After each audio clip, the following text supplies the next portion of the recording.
তারপরে dangling modifier আর হচ্ছে illogical participle modifier একই জিনিস, আমরা এক একজন এক এক ভাবে হচ্ছে এটাকে চিনে নেব। তবে এগুলো বাকি কিভাবে আসে আমরা সেগুলো দেখি।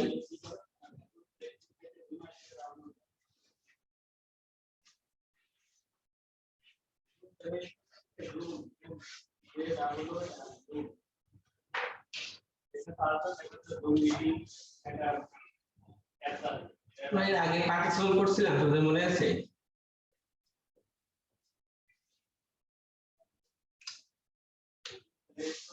জি স্যার। পার্টিসিপল কয় প্রকার? 3 প্রকার। প্রেজেন্ট নাম্বার 1 এ ছিল হচ্ছে প্রেজেন্ট পার্টিসিপল, তাই না? Present participle. জি স্যার। 2 নম্বরে ছিল হচ্ছে পাস্ট পার্টিসিপল, 3 এ ছিল হচ্ছে পারফেক্ট পার্টিসিপল। এখন দেখো এই যে প্রেজেন্ট পার্টিসিপল বলতে আমরা কাদেরকে চিনি? যদি কোনো ওয়ার্ডের সঙ্গে আইএনজি থাকে আমরা সেটাকে প্রেজেন্ট পার্টিসিপল বলতে পারি, তাই না? কারণ কোনো ওয়ার্ডের সঙ্গে যদি আইএনজি থাকে তাহলে সেটা পরিচয় তিনটে জিনিস হতে পারে, খেয়াল করে দেখো। নরমালি আমরা ভার্বের সঙ্গে কি করি? আইএনজি যোগ করি, তাই না? Present participle জিরান্ড। তো ভার্বের সঙ্গে আইএনজি যখন হয় তখন আমরা এটাকে দুইটা ভাবে চিনতে পারি, একটা হচ্ছে প্রেজেন্ট পার্টিসিপল আর একটা হচ্ছে জিরান্ড। এখন আমরা বলছিলাম যে যখন জিরান্ডের কথা বলি, সেই জিরান্ডটা কি এক ধরনের নাউন, তাই না? জিরান্ডটা হচ্ছে নাউন আর পার্টিসিপল মানে এটা একটা অ্যাডজেক্টিভ। মানে এখানে যখন প্রেজেন্ট পার্টিসিপল কথা বলি তাহলে এটা কি হবে? অ্যাডজেক্টিভ। তার মানে পার্টিসিপল মানে অ্যাডজেক্টিভ আর জিরান্ড মানে হচ্ছে নাউন। তাহলে জিরান্ড যেহেতু ভার্বের সঙ্গে আইএনজি করে আমরা, শর্মি বালা কি জানতে চাও? তার মানে আমরা দেখো ভার্বের সঙ্গে আইএনজি হতে পারে প্রেজেন্ট পার্টিসিপল, হতে পারে জিরান্ড। এই দুটো পার্থক্য, প্রেজেন্ট পার্টিসিপল মানে হচ্ছে অ্যাডজেক্টিভ, জিরান্ড মানে হচ্ছে নাউন। তার মানে দুটো এক জিনিস নয়। যেহেতু দুইটাই ভার্বের সঙ্গে আইএনজি যোগ করে হয়, তার মানে জিরান্ডের ক্ষেত্রে এটা ভার্বেরও কাজ করবে, নাউনেরও কাজ করবে। বুঝতে পারছো? তাহলে যদি কোশ্চেন করা হয় জিরান্ড কিসের কিসের কাজ করবে, তাহলে জিরান্ড কাজ করবে হচ্ছে ভার্বের আর হচ্ছে নাউনের। জিরান্ড শব্দটা মূলত হচ্ছে নাউন। তারপরে দেখো প্রেজেন্ট পার্টিসিপল। প্রেজেন্ট পার্টিসিপল মানে কি? অ্যাডজেক্টিভ, ভার্বের সঙ্গে আইএনজি। তার মানে এটা এক ধরনের অ্যাডজেক্টিভ কিন্তু আসছে ভার্ব থেকে, যে কারণে এই প্রেজেন্ট পার্টিসিপল একসঙ্গে ভার্বেরও কাজ করে আবার অ্যাডজেক্টিভেরও কাজ করে। তার মানে দুইটা জায়গাতে কিন্তু ভার্ব আছে, দুইটাতেই কি হচ্ছে? ভার্বের কাজ করতেছে। কিন্তু প্রেজেন্ট পার্টিসিপলটা আমরা বললাম হচ্ছে কি? অ্যাডজেক্টিভ, আর জিরান্ডকে বললাম হচ্ছে নাউন।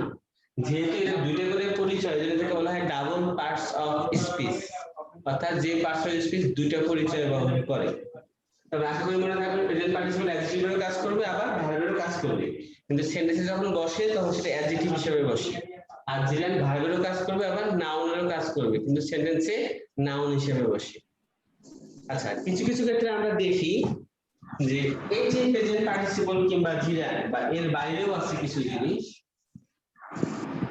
সেগুলো বাক্যের শুরুতে বসে। তার মানে বাক্যের শুরুতে আমরা মাঝে মাঝে কিছু জিনিস দেখি। এটা হচ্ছে এক নম্বর হচ্ছে ইনফিনিটিভ যুক্ত অংশ।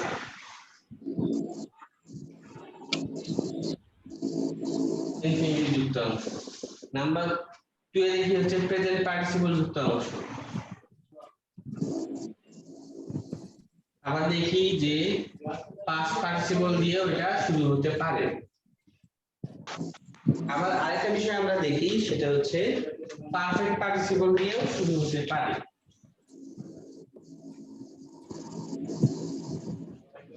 তারপরে দেখো আমরা মাঝে মাঝে দেখি একটা সেন্টেন্সের শুরুতে কি থাকে? ইনফিনিটিভ যুক্ত অংশ, প্রেজেন্ট পার্টিসিপল যুক্ত অংশ, পাস্ট পার্টিসিপল যুক্ত অংশ, আবার পারফেক্ট পার্টিসিপল যুক্ত অংশ। যখন বাক্যের শুরুতে এই অংশগুলো দিয়ে শুরু হবে তখন বাক্যের যে গঠন হবে সেই চ্যাপ্টারটাই হবে ইলজিক্যাল পার্টিসিপল মডিফায়ার বা ড্যাংলিং মডিফায়ার। বুঝতে পারছো?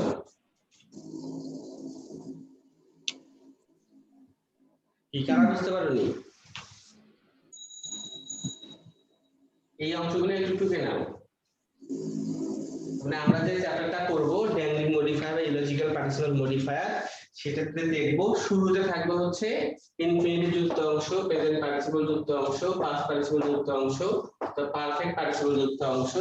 আরেকটা অংশ হতে পারে সেটা হচ্ছে প্রিপজিশন যুক্ত অংশ, প্রিপজিশন যুক্ত অংশ। তো যখন এগুলো বাক্যের শুরুতে বসবে তখন স্ট্রাকচার কি হবে সেটাই হচ্ছে আজকে আমাদের পড়ার কথা। তো দেখো আমরা কিছু জিনিস এখানে তুলে ধরি, এটা উদাহরণ দেখো।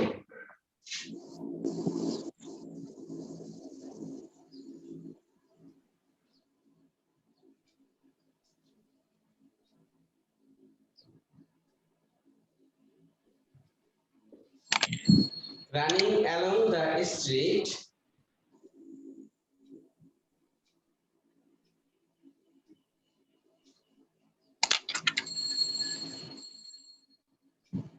I felt my nose frozen.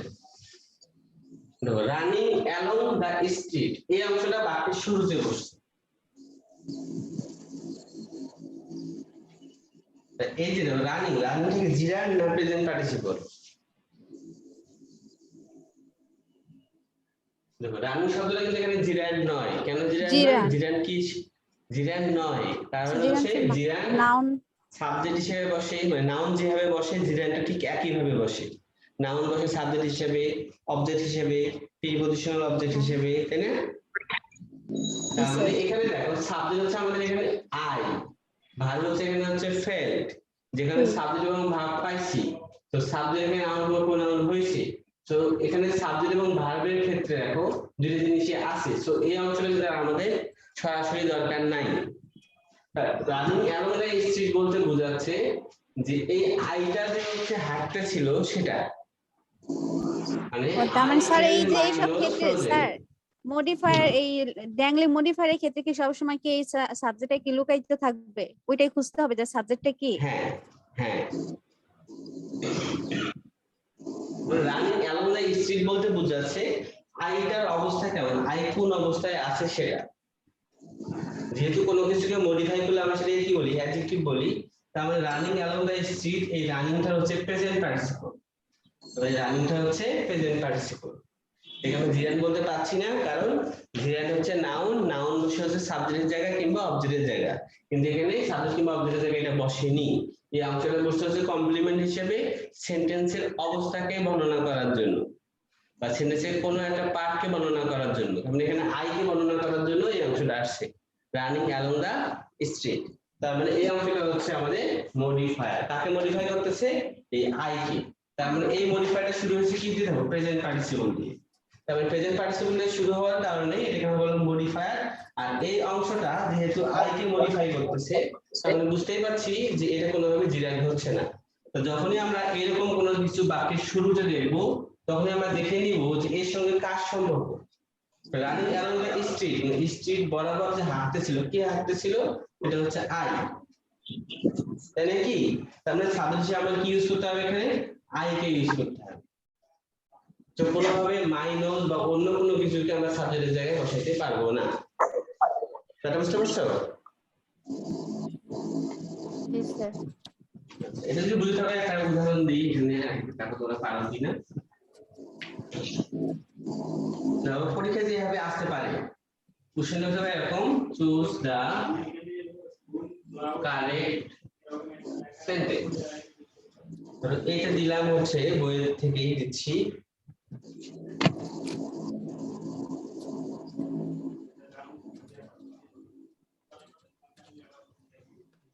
Flying outside the window, he grabbed the papers. তারপরে দেখো বি তে কি লেখা যায়? Flying out of the window,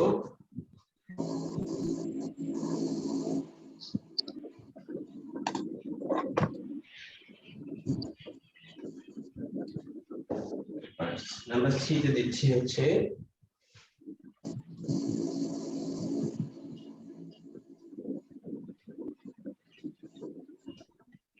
flying out the window,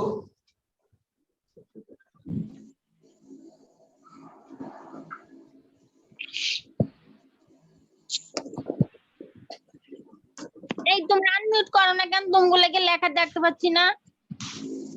ঠিক একদম জানিয়ে দাও বেশি করে। তো দেখো এখানে choose the correct sentence. Flying outside the window, comma, he grabbed the papers. Flying out of the window, he grabbed the papers. দুটোর ভিতরে পার্থক্য হচ্ছে এখানে flying outside R flying out. R flying out the window, the papers were grabbed by him. কি হবে দেখো তো?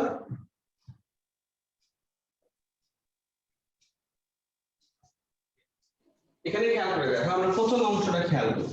Flying outside the window, এই অংশটাকে আমরা বলবো হচ্ছে মডিফায়ার, এবং চিন্তা করবো এই অংশের সঙ্গে কার সম্পর্কটা আছে। ফ্লাইং আউট দ্য উইন্ডো মানে বাইরে ফ্লাই করতেছে, উইন্ডোর বাইরে ফ্লাই মানে উঠতেছে। কি উঠতেছে এখানে? হিটা কি উঠতেছে না এখানে পেপারটা উঠতেছে? না, পেপার। যেহেতু পেপারটা উঠতেছে তা আমাকে বুঝতে হবে যে পেপারটা হচ্ছে আমাদের সাবজেক্ট। তার মানে এখানে খেয়াল করে দেখো সাবজেক্টের পেপার আছে কোন জায়গায়? সি তে। Flying out the window the paper, এখন দ্য পেপার যেহেতু একটা প্যাসিভ সাবজেক্ট তাই না, তার মানে সেন্টেন্সটা হবে প্যাসিভ স্ট্রাকচার, যেখানে হচ্ছে the papers were grabbed by him, পেপারে কাজ করার কোনো ক্ষমতা নাই। বুঝতে পারছো এটা? অবশ্যই কিন্তু। জি স্যার। আচ্ছা আরেকটা দেই,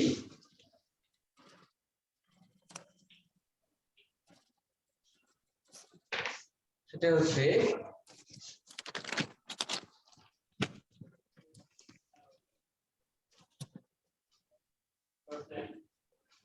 hearing the good news,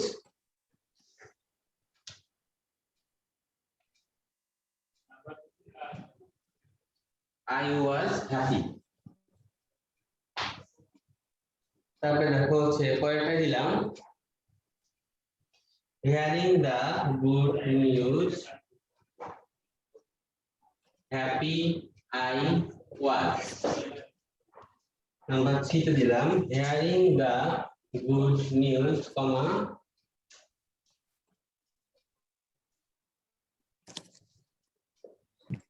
happiness was mine.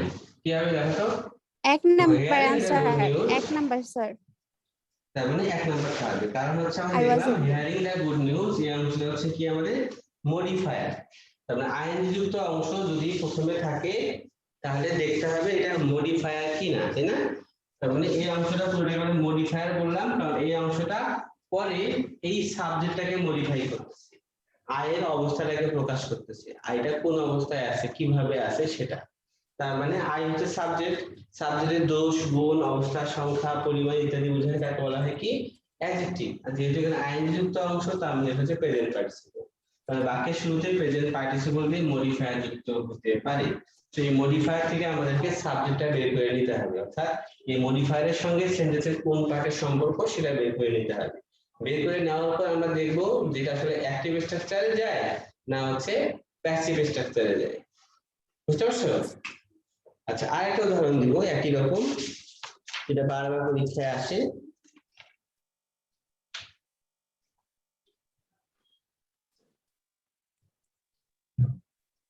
তার মানে ভাইয়া যেটার মধ্যে সাবজেক্ট প্রথমে থাকবে সেটাই হবে, আর যেটা পেসিভ স্ট্রাকচারে থাকবে সেটা হবে।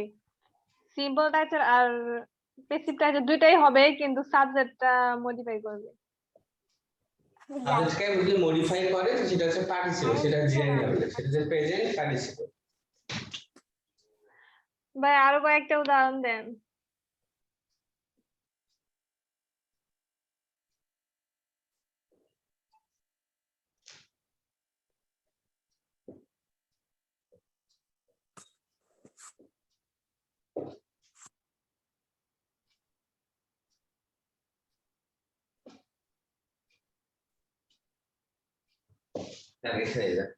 While going to the class, number 8 A I was beaten by a dog beaten me. খেয়াল করে দেখো প্রথম অংশে কি আছে while going to class, এই অংশটাকে আমরা কি বলবো মডিফায়ার, কারণ বাক্যের শুরুতে যদি কিছু শব্দাংশ আসে সেটাকে আমরা মডিফায়ার বলতে পারি, কারণ এই অংশটা সেন্টেন্সের কোনো একটা পার্ট অফ স্পিচকে কি করবে মডিফাই করবে। while going to class, ক্লাসে যাওয়ার সময় এখানে কে যাচ্ছিল ক্লাসে? এখানে আমরা দেখো সাবজেক্ট আছে I আমি আর যাচ্ছি। অবজেক্ট ডগ আর মি। দেখো তুমি এই অংশগুলোকে ফাইন্ড আউট করতে পারো যার সঙ্গে সম্পর্ক হতে পারে। এখন এই রাস্তা দিয়ে ক্লাসে যে যাচ্ছিল, ক্লাসে যাওয়া কে যাচ্ছিল? ডগ যাচ্ছিল না আই যাচ্ছিল? বুঝতেই পারছি আই যাচ্ছিল। তার মানে পরের সেন্টেন্সে মানে মেইন সেন্টেন্সের সাবজেক্টটা কি হবে? আই হবে। আই হওয়ার পর আমরা এটাকে কিন্তু আর অ্যাক্টিভ স্ট্রাকচারে লিখতে পারছি না, কারণ আমি কুকুরকে কামড় দিছি, আমি কুকুরের কামড় খাইছি। আমি কুকুরের কামড় খাইছি, তারপরে এটা প্যাসিভ স্ট্রাকচার, আমরা এখানে সাবজেক্ট কোনো কাজ করতেছে না, যে কারণে আমি কি করলাম? প্যাসিভ স্ট্রাকচারে লিখলাম I was beaten by a dog. মানে বুঝতে পারছো?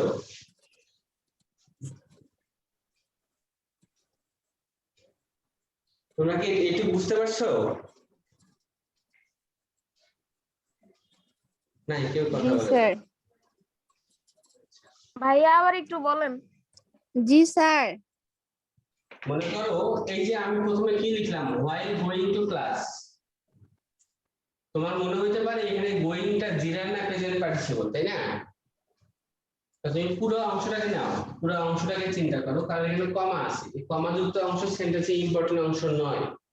যেহেতু সেন্টেন্সের ইম্পর্টেন্ট অংশ নয়, যে কারণে তুমি এটাকে আর কোনোভাবে জিরান বলতে পারো না।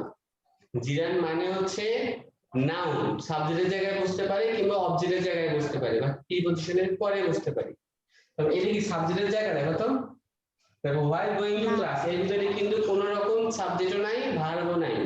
সাবজেক্ট কই আছে? এই যে এখানে হচ্ছে সাবজেক্ট, আর এই যে এখানে হচ্ছে ভার্ব। তাহলে সাবজেক্ট এবং ভার্বটা পরে, তাহলে এই অংশটা হচ্ছে কমপ্লিমেন্ট, সেন্টেন্সের অর্থটাকে পরিপূর্ণ করার জন্য আসছে।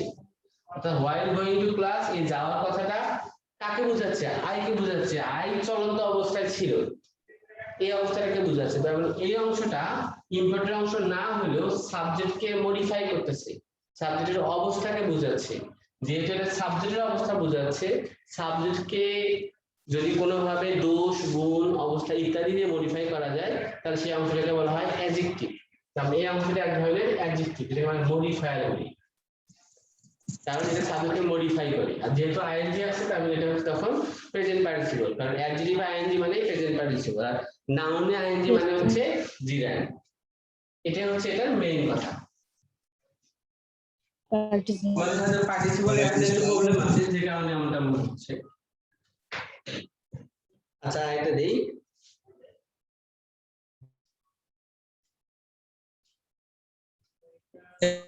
তো বলা যাচ্ছে না, সেপ্টেম্বর অক্টোবরের আগে মনে হচ্ছে না।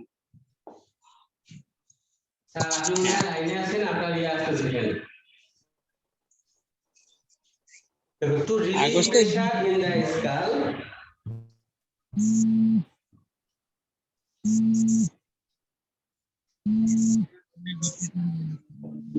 শুরু হয়েছে।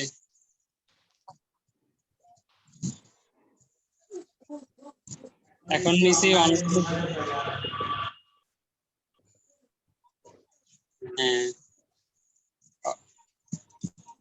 হ্যাঁ কমপ্লিট। আর অফলাইন হলে ৬,০০০ টাকা। ৩-৪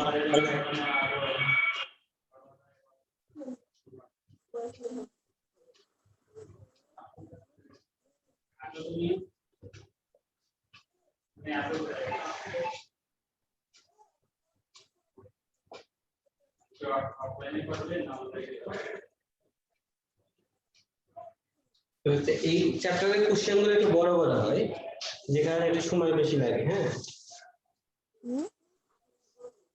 এখানে খেয়াল করো, to relieve pressure in the skull dash into the blood। এখানে কি হবে? এখানে প্রথমে খেয়াল, to relieve এই অংশ কি ইনফিনিটিভ না? তার মানে দেখো ইনফিনিটিভ যুক্ত অংশ বাক্যের শুরুতে বসছে, আগেটা আমরা দেখছিলাম প্রেজেন্ট পার্টিসিপল যুক্ত অংশ বাক্যের শুরুতে ছিল। তো খেয়াল রাখতে হবে, যখন বাক্যের শুরুতে এই ইনফিনিটিভ যুক্ত অংশ থাকে মডিফায়ার হিসেবে, তখন মেইন সেন্টেন্সটা হচ্ছে ইম্পারেটিভ সেন্টেন্স হয়। এটা বুঝতে পারছো? আবার একটু বলেন।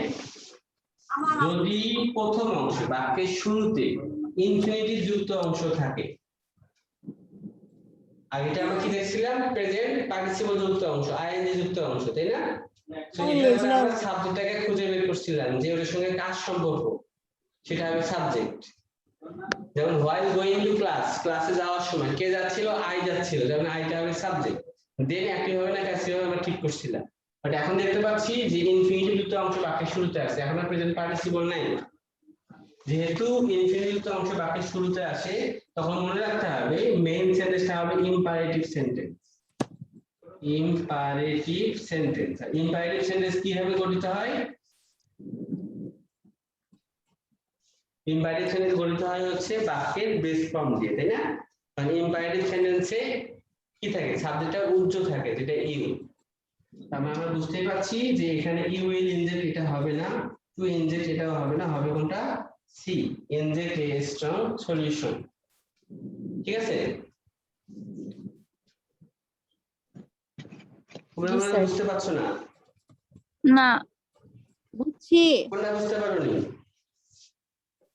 যে বুঝতে পারোনি সে বলো কি বুঝতে পারোনি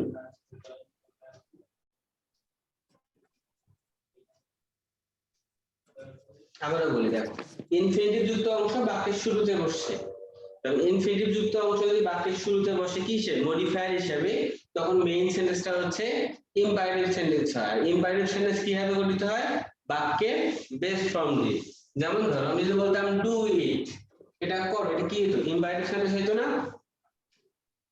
কারণ ভার্বের বেস ফর্ম দিয়ে শুরু হচ্ছে এখানে সাবজেক্টটা হচ্ছে ইউ যেটা উজ্জ্বল আছে তারপর ঠিক একই ভাবে এখানে অপশনে খেয়াল করে দেখো you will inject imperative sentence নয় টু ইনজেক্ট এটা ইম্পারেটিভ সেন্টেন্স নয় তাহলে ইম্পারেটিভ সেন্টেন্স কোনটা ইনজেক্ট ইম্পারেটিভ সেন্টেন্স তাহলে এটা হচ্ছে ভার্ব আর এখানে ইউ শব্দটা উজ্জ্বল আছে এটা কখন করব যখন বাক্যের শুরুতে মডিফায়ার হিসেবে ইনফিনিটিভ থাকবে যাই তোমাদের আরেকটু খেয়াল করা উচিত বুঝছি। আগে জিরান এবং পার্টিসিপলটা ভালো মতো করোনি যে কারণে এমনটা হচ্ছে আবার দেখো আমরা দেখছিলাম কি বাক্যের শুরুতে কি কি হয় ইনফিনিটিভ হতে পারে প্রেজেন্ট পার্টিসিপল হতে পারে তাই না আবার প্রিপজিশনে কিন্তু মাঝে মাঝে বসতে পারে যেমন ধরো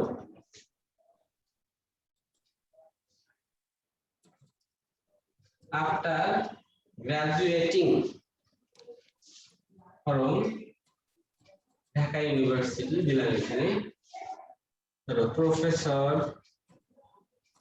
আলম একজনের নাম continued his research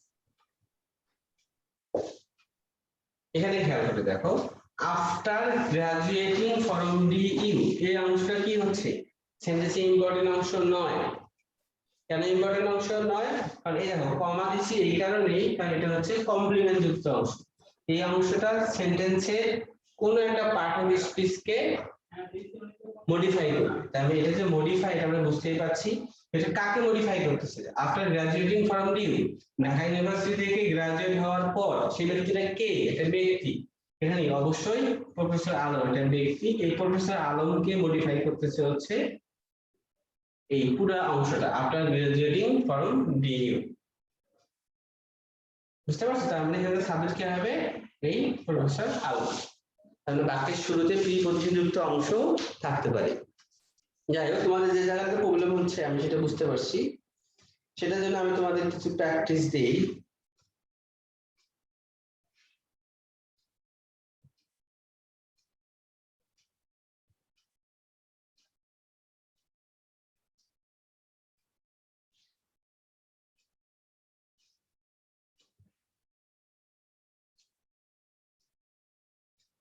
আচ্ছা ধরো তোমাদের কয়েকটা প্র্যাকটিস দিই যে প্র্যাকটিসটা পরেও কাজে লাগবে বই থেকে দিচ্ছি যেন তোমাদের কমন আসে এরকম নাম্বার 1 তোমরা মিলাও ঠিক আছে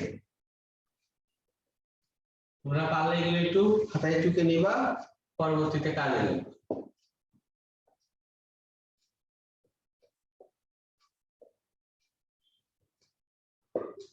এই দুটো দিয়ে তোমাদের একটা পেয়ার বানাইতে হবে আরেকটা দিচ্ছি ভাইয়া হোয়াইট হ্যাঁ। বোর্ডের লেখাগুলা ঝাপসা বোঝা যায় আসলে আমি বলে মুখে বলে দেবো সমস্যা নেই আমি এখানে তো ভালো দেখা যাচ্ছে ঝাপসা দেখা যায় স্পষ্ট বোঝা যায় এটা আসলে লাইটের জন্য কোথায় দাঁড়াও দেখতেছি।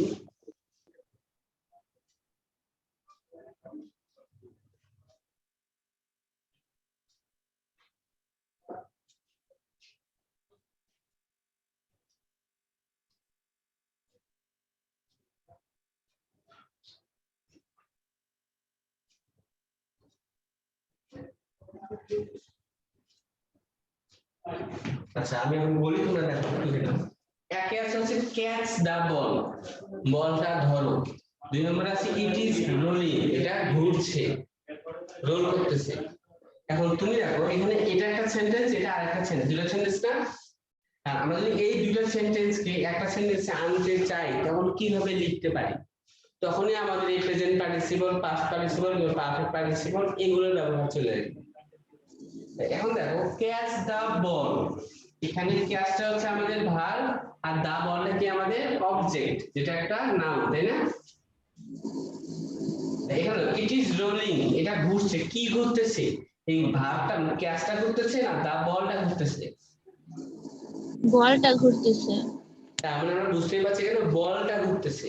তাহলে দেখ আমি যদি লিখি এরকম ক্যাচ দা, এই যে এখানে ইট ইজ রোলিং এই অংশটা বাদ দিয়েছি, রোলিংটাকে নেই, ক্যাচ দা রোলিং বল, তাহলে সেই অক্ষর পরিপূর্ণভাবে প্রকাশ পায়? দেখো তো ক্যাচ না, দা স্যার। রোলিং বল, কেন পাবে না? তুমি দেখো এখানে ক্যাচ দা বল, বলটা ধরো, কোন বলটা ধরবা? যে বলটা রোল করতেছে মানে ঘুরতেছে। তুমি এখানে বললা ক্যাচ দা রোলিং বল, মানে রোলিং যে বলটা সেই বলটাকে ধরো। তার মানে কি দাঁড়াচ্ছে এখানে আমরা এই দা বলের সঙ্গে যেহেতু ইট ইজ রোলিং এর একটা সম্পর্ক আছে, এই জিনিসটাকে আমরা একসঙ্গে নিয়ে আসলাম। যেহেতু রোলিং মানে কি ঘূর্ণায়মান, চলমান, এই জন্য আমরা এখানে রোলিং শব্দটাকে ডেকে নিয়ে আসলাম। তোমরা কি এটা বুঝতে পারছো? জি ভাই, এখন তো পার্টিসিপল হয়ে গেছে, ক্যাচ দা রোলিং বল, রোলিং বল তো পার্টিসিপল। হ্যাঁ অবশ্যই পার্টিসিপল, আমি তোমাকে সেটাই দেখাচ্ছিলাম।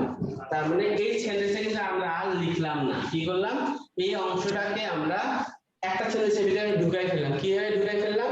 যেহেতু বলটা করছে সেই বলটাকে ঘূর্ণায়মান বোঝানোর জন্য তার আগে রোলিং শব্দটাকে যোগ করে দিই। তো এখানে দেখো দা রোলিং বল, তো এখানে রোলিংটা কি হচ্ছে? আইএনজি যুক্ত অংশ, তাই না? কার আগে বসছে? বলের আগে বসছে, বলটা নাউন, নাউনের আগে যদি কোনো ওয়ার্ড বসে সেটাকে আমরা কি বলি? অ্যাডজেক্টিভ বলি সাধারণত, তাই না?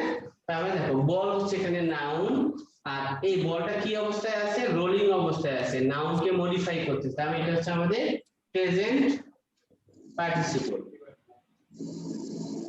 আর তাহলে বুঝতে পারছো আর্টিকেল যেটা একটা অ্যাডজেক্টিভ, তেমন কি হচ্ছে দা রোলিং বলের মধ্যে রোলিংটা হচ্ছে আমাদের প্রেজেন্ট পার্টিসিপল। আবার খেয়াল করে এখানে এ ডগ ইজ বার্কিং, এটা কি কুকুর কি করতেছে? ঘেউ ঘেউ করতেছে। এখানে কি ইট সেলডম বাইটস, এটা একটা আমরা না বললেই চলে। এখন দেখো এ ডগ ইজ বার্কিং, এই অংশটা আমরা কিভাবে লিখতে পারি? কুকুরটা ঘেউ ঘেউ করতেছে, এটাকে আমরা লিখতে পারি এইভাবে যে a barking dog, barking dog আর এ ডগ ইজ বার্কিং, দুটো কি সেম জিনিস না? আমরা বুঝাচ্ছি যে কুকুরটা ঘেউ ঘেউ করতেছে, আর এখানে বুঝাচ্ছি যে বার্কিং ডগ একটা ঘেউ ঘেউ করা কুকুর। তার মানে আমরা দেখতে পাচ্ছি এই অংশটা কিন্তু সেম জিনিস। তার মানে এ বার্কিং ডগ, তারপরে কি লিখতে পারি? Seldom bites. আমরা যেটা খুব সুন্দরভাবে লিখতে পাচ্ছি। তা আমরা কি করলাম? এই অংশটাকে নিজেদের মতো করে সাজাই নিলাম। কিভাবে? প্রথমে হচ্ছে আর্টিকেল, তারপরে হচ্ছে প্রেজেন্ট পার্টিসিপল, তারপরে হচ্ছে নাউন। আমরা যেভাবে পড়ছিলাম আগে ডিটারমিনার, মডিফায়ার, নাউন, তাই না? যেহেতু আইএনজি যুক্ত অংশ তার জায়গায় মডিফায়ারের জায়গায়, তাহলে এটা কি হবে? একটা অ্যাডজেক্টিভ। কারণ এই বার্কিংটা হচ্ছে ডগ কে মডিফাই করতেছে। ডগ কি অবস্থায় আছে? বার্কিং অবস্থায় আছে, ঘেউ ঘেউ করা অবস্থায়, যে কারণে এটাকে আমরা বলবো হচ্ছে প্রেজেন্ট পার্টিসিপল। তোমরা কি এটা বুঝতে পারছো? ভাইয়া এটা তো সাজাইলাম, কিন্তু ড্যাংলিং মডিফায়ারের ক্ষেত্রে কি করব এখানে? হ্যাঁ এখানে ড্যাংলিং মডিফায়ারের সঙ্গে সম্পর্কটা দেখানোর চেষ্টা করতেছি এইভাবে যে কিভাবে আমরা বুঝবো এটা মডিফাই করতেছে। তার মানে এখানে দেখো বার্কিংটা ডগ কে মডিফাই করতেছে, আগে তো আর দেখা এখানে যায় না, হচ্ছে কথা তো শুনে যায় ঠিকই। এখানে দেখা যায় না বোর্ড ঝাপসা, একটা লাইট অফ করে দিতে হবে।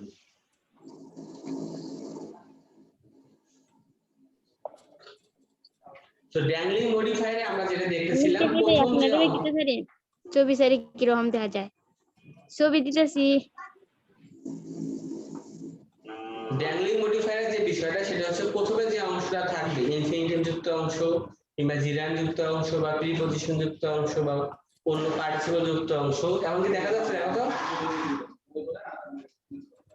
আজকে এখন কি clear?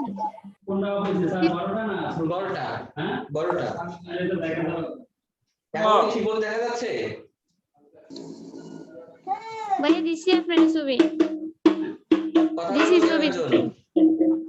এখন কি ঠিক মতো দেখা যাচ্ছে? জি ভাইয়া। এখন কি বোর্ড ঠিক মতো দেখা যাচ্ছে? না ভাইয়া কিরকম দেখা যায় ছবি দিছি আপনার দেখুন। তার আমি মধ্যে আর এখন একটু দেখতে নেটের বলতেছি, প্রবলেম, এখন আমাদের তো কেমন? দেখা যাইতেছে, ভাইয়া আমরা তো দেখতে পাইতেছি। মার্কার দেখা তো একটা হচ্ছে লেখা ক্লিয়ার না। এখন কি দেখো এখন ভাইয়া মানে কোথাও শব্দ হচ্ছে, কেউ একজন তবলা বাজাচ্ছে, সে শব্দ শুনতে পাচ্ছি। কেউ একজন মিউট করো, যার ওখান থেকে শব্দ হচ্ছে। সুবর্ণা ইসলাম কোথায়? তোমার ওখান থেকে শব্দ নাকি? সুবর্ণা ইসলাম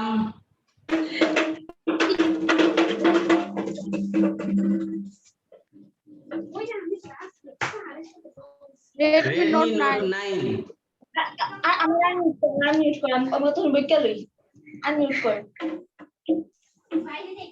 স্যার থাক আপাতত, চলুন পরে দেখবো নি।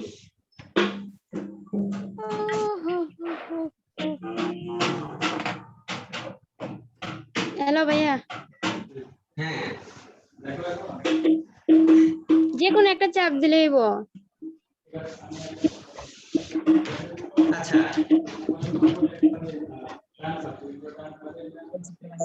ক্লাস করতে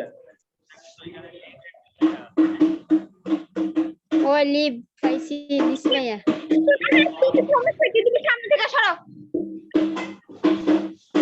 এরপরে ক্যান্সেল, শব্দটা আসতেছে হচ্ছে এরপরে ক্যান্সেলের হাতটা নেই ভাইয়া। সবাইকে আনমিউট করেন। ভাইয়া এই মাইয়া কে, ওরা বলেন মিউট করতে। হ্যাঁ এখন মিউট হয়ে গেছে না? মিউট হয়ে গেছে। একদম রাইট। এই ঠিক কি সুন্দর ক্লাস করতাম, আর আজকে কি হইতেছে এগুলা বুঝতেছি না, শুধু হাসি পাচ্ছে। চেহারা দেখা যে ক্লাস করবা কেমনে হলে ঢোল বাজায় ক্লাসে, এসে ঢোল বাজায়। আবার কথা বলতেছো না। এটা নিয়ে বাদ দাও, এটা অনেক সময় তার কিছু করার থাকে। এই যে এখান থেকে আমরা শেষ করে ফেলবো, একটু ভালো করে দেখো এটা লাস্ট। সুবর্ণ ইসলাম খেয়াল করো, ভালো করে দেখো। নোয়িং লিটল অ্যালজেব্রা, তারপরে কি আছে? কমা। কমার পরে হতে পারে ইট ওয়াজ ডিফিকাল্ট টু সলভ, হতে পারে I found it difficult to solve, যেটা একটা হতে পারে। যে আমরা কিভাবে বুঝবো কোনটা হবে, ভালো করে খেয়াল করবা।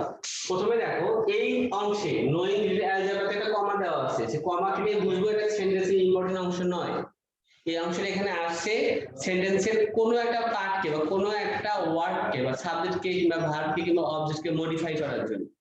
সো আমরা এখন দেখবো এটা কাকে মডিফাই করতেছে, সেন্টেন্স সাবজেক্টকে মডিফাই করতেছে না অবজেক্টকে মডিফাই করতেছে।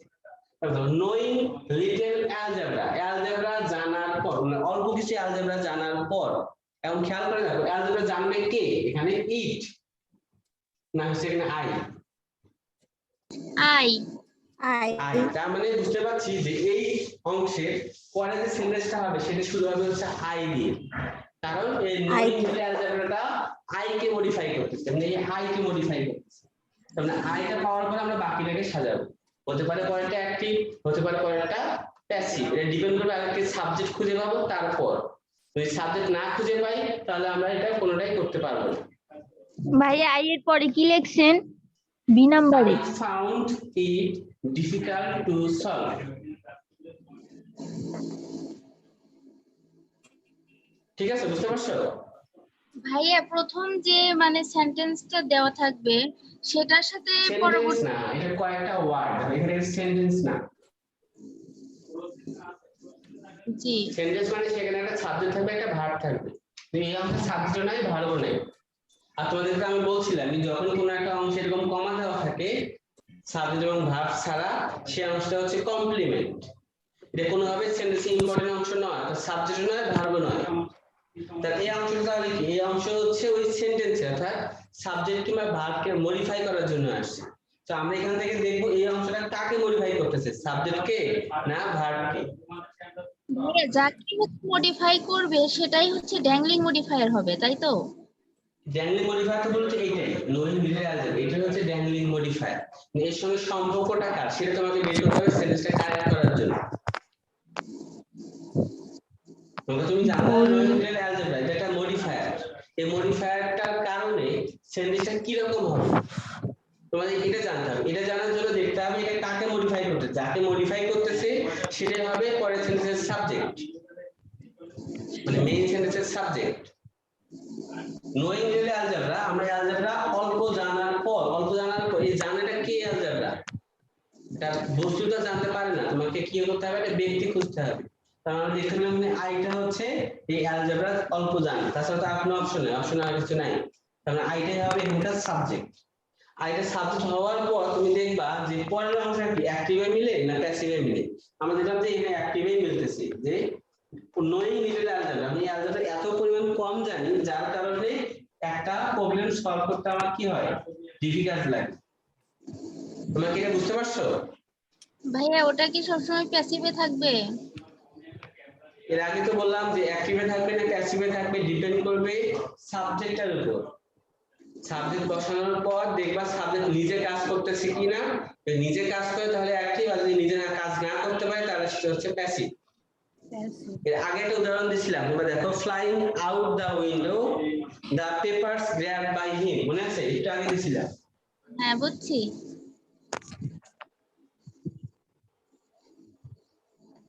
এই যে কমা দিলাম, কমার অর্থ হচ্ছে এই অংশটি সেন্টেন্স ইম্পর্টেন্ট অংশ নয়।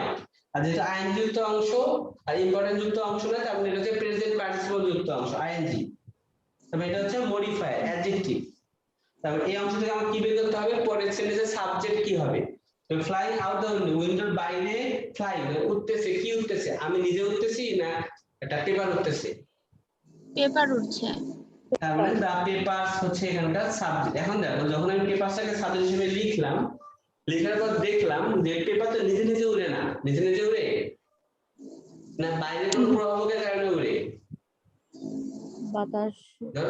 হ্যাঁ, যেমন বাতাসের কারণে উঠতে পারে, ফ্যান চলার কারণে উঠতে পারে, কিন্তু পেপারের উপর যদি কোনো বাতাস না লাগে বা কেউ যদি নাড়াচাড়া না করে তাহলে পেপার পেপারের জায়গাতেই থাকবে। কারণ পেপারে কাজ করার শক্তি নাই, যেহেতু পেপারে কাজ করার শক্তি নাই তাহলে এটা কি হবে, এটা হবে হচ্ছে প্যাসিভ স্ট্রাকচার। আমরা জানি প্যাসিভ স্ট্রাকচারে সাবজেক্টের কোনো কাজ করার ক্ষমতা থাকে না, আর অ্যাক্টিভ স্ট্রাকচারে কাজ করার ক্ষমতা থাকে। তার মানে কি হবে, the papers were grabbed by him. কিন্তু যদি এখানে এই পেপারে কাজ করার ক্ষমতা থাকতো তাহলে কিন্তু আমরা এটা প্যাসিভ স্ট্রাকচার ইউজ করতাম না, তাহলে আমরা অ্যাক্টিভ স্ট্রাকচার ইউজ করতাম। যেমন আমরা আগেরটাই করছি যে নোইং রিলেটেড অ্যালজেব্রা অল্প বিষয়, মানে খুবই কম পরিমাণে অ্যালজেব্রা জানার পরে আমি দেখলাম কি যে এটা সলভ করা আমার জন্য কষ্টকর। তো এখানে দেখলাম এই অংশটার সঙ্গে আই এর সম্পর্ক, আর আই বসানোর পরে এটা আমরা অ্যাক্টিভেই করতে পারছি, কারণ আই এর কাজ করার ক্ষমতা আছে। যাই হোক, আশা করি এটা বুঝতে পারছো। এটা খুব মানে সহজ একটা চ্যাপ্টার, তোমার কি মানে কেন বুঝতেছে না আমার মাথায় ঢুকতেছে না।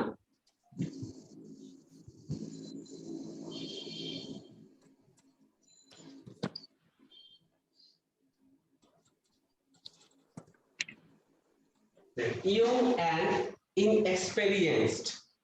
ইয়াং মানে কি তরুণ, তাই না? ইনএক্সপেরিয়েন্স মানে কি অনভিজ্ঞ। আচ্ছা, এখন কথা হচ্ছে এই সেন্টেন্সটা আমরা কি দিয়ে শুরু করতে পারি, তার টাস্ক দিয়ে শুরু করব না হচ্ছে বি নম্বরে হচ্ছে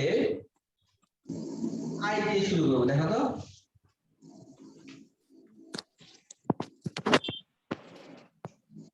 দেখো ইয়াং অ্যান্ড ইনএক্সপেরিয়েন্স, ইয়াং মানে হচ্ছে তরুণ এবং অনভিজ্ঞ হওয়ায় এখন কি হবে, এতে টাচ দিয়ে সেন্টেন্স শুরু হবে না আই দিয়ে শুরু হবে? I দিয়ে। আই দিয়ে তার মানে দা টাস্ক কখনোই কোনোভাবে ইয়াং আর এক্সপেরিয়েন্স হতে পারে না, তার মানে অ্যান্সার হবে হচ্ছে আই দিয়ে। তাহলে কি হবে, I thought the task easy. So the task দিয়ে এরকম থাকতে হবে, দা টাস্ক সিমড ইজি। তাহলে বুঝতেই পারছো এখানে এটা হবে না, কারণ ইয়াং এন্ড ইনএক্সপেরিয়েন্স সঙ্গে দা টাস্কের কোনো সম্পর্ক নাই, সম্পর্ক আছে হচ্ছে আই।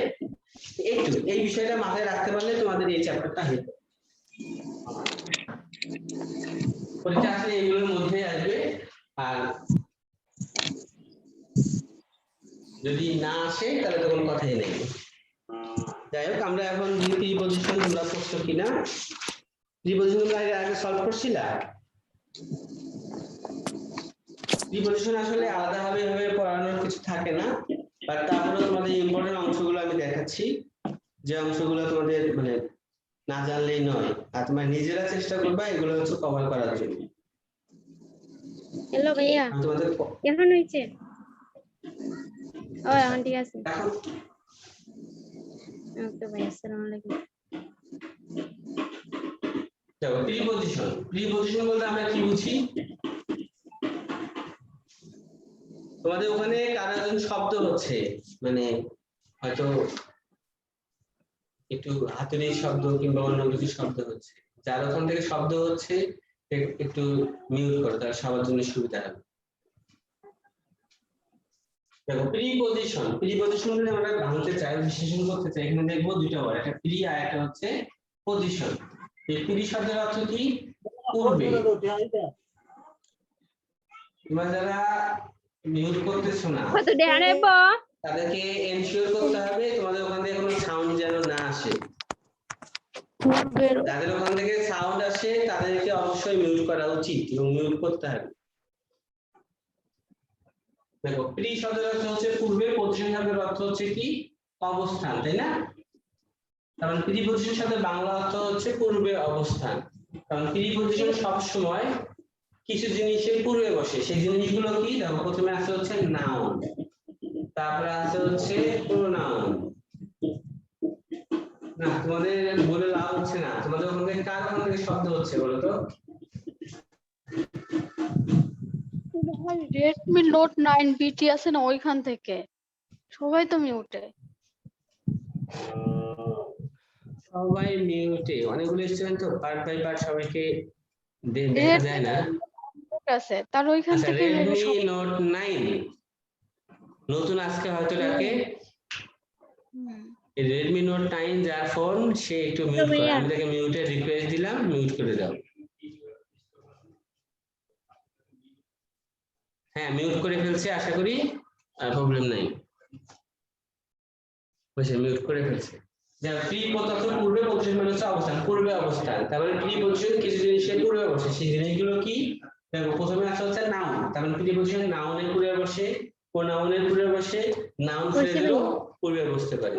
তার মানে যেসব ওয়ার্ড, খেয়াল করে দেখো, যেসব ওয়ার্ড নাউন, প্রোনাউন কিংবা নাউন ফ্রেজের পূর্বে বসে অন্য পার্টস অফ স্পিচের সঙ্গে সম্পর্ক স্থাপন করে, সেটাই হচ্ছে প্রিপজিশন। দেখো কি লিখবো, দেখো যেসব ওয়ার্ড, লিখে দিচ্ছি তোমাদের সুবিধার্থে, যেসব ভাইয়া ওই ওয়ার্ড ভিডিওর মধ্যে কি করব, টাচ করব? বুঝি না বলো। ও ক্রস চিহ্ন দেওয়া আছে ভিডিওর মধ্যে। তোমাদের ইয়া বুঝতে পারছি না তোমরা কেন যে মানে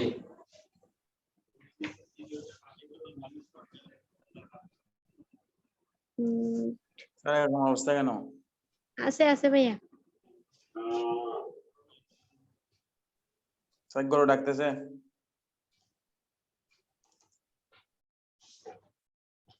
তোমাদের যখন ক্লাস থেকে তোমরা কেন এটা এনশিওর করো না যে হচ্ছে তোমাদের আশেপাশে শব্দ হচ্ছে কিনা, এগুলা এগুলো তো ধরো একজনকে ডিস্টার্ব করে না, সবাইকে আসলে ডিস্টার্ব করে।